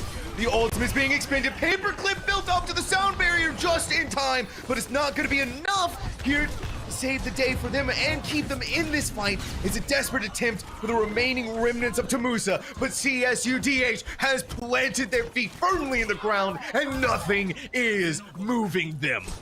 Yeah, you have to get out and reset. You force so much out of CSU. All they have is a Kitsune Rush to work with in this next fight. You have a sound barrier to deal with that, and you can re-engage with a Graviton Surge and a Pulse Bomb. You have all the ingredients for a winning recipe for this next team fight if you're Tamusa. It's one last chance, quite literally the last team fight in front of us. Tamusa, all the cards are on the table. Paperclip doesn't get the sound barrier off in time. The Graviton Surge is there though. The best opportunity that this team has. Both of the tanks out of the equation. All of the ultimates now expended. This needs to be a win here for Tamusa. But CSU DH rising from the ashes of their fallen tank. Begin anew. Map number 3 is theirs. This series is theirs. 3-0. All night, CSU DH showed us that they were just the more in sync, more the well-coordinated team, and they showed why this was a quick and easy 3-0 for them. And I think back to what their captain told me about last season, Sam. They got knocked out in round 1 of the playoffs, and they are looking to come in this next season with vengeance. They want revenge, and they want to make it further than they did last season. After the demonstration that we got out of them tonight, Ray, that feels like a very distinct possibility. The coordination, the level of skill that's on display here. Which is not to say, though, that Texas A&M University San Antonio didn't give them a fight for their money, right, Ray? There was some moments we did get out of them that I think as the weeks go on and as Tamusa starts getting a better feel of how they need to take these engagements, this is absolutely a team that could dominate here in the Champions West Division. But for now, CSUDH showing us what dominance does look like. Yeah, 2-2's not bad for Tamusa for your first season coming into NECC. I still think they're going to have an ability to try and make playoffs here. He's got to go back, do the VOD reviews, clean up some of these fights, and I think we could be seeing both these teams once again in the playoffs very soon. And I think we're seeing it really well here in the replays also. California State University, Dominguez Hills Cardinals are just so amped at picking out the targets that they want to fight against, and the amount of damage that they output, Ray, is just unreal. I mean, there are moments where Wanter is at full health, you blink for a second, and they're already at half health. They're already gone. And there's barely any reaction time for sound barriers to go off, or for the supports to be able to bring their tank back up to full. Now we get the map selection here. We get all of the map's history, a full overview of what went on tonight. And yeah, it was just a clean sweep across the board. California State University, Dominguez Hills Cardinal. Yeah, they just showed what 3 years playing together on this team does. It just gives them all the synergy they need to be able to take these team fights confidently and make things happen. And they showed that consistently throughout the whole night. They knew on Rialto, the Widow's the problem. The entire team collapsed on the Widow, and that was all she wrote. So they always knew the game plan going in. And if things went wrong, they made the necessary adjustments. We saw the swap onto the Sombra. When that stopped working, we saw the swap back to the Echo. They always had that winning edge coming into every map and every fight.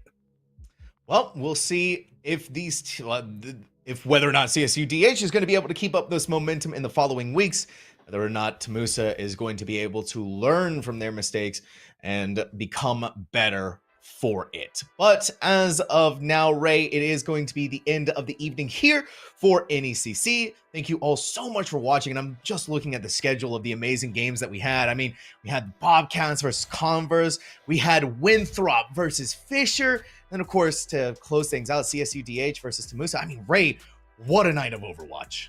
Yeah, it was incredible to watch. So thank you everyone in the chat for tuning in. Thank you Hippie and Carol for being the eyes and production behind all these amazing matches. We couldn't do what we do without you, but that is going to be it for me and Sam on the cast. We'll see you and Chef Billy. You'll see Billy and Bullskunk again next week on Thursday for some NECC Overwatch. We'll see you later.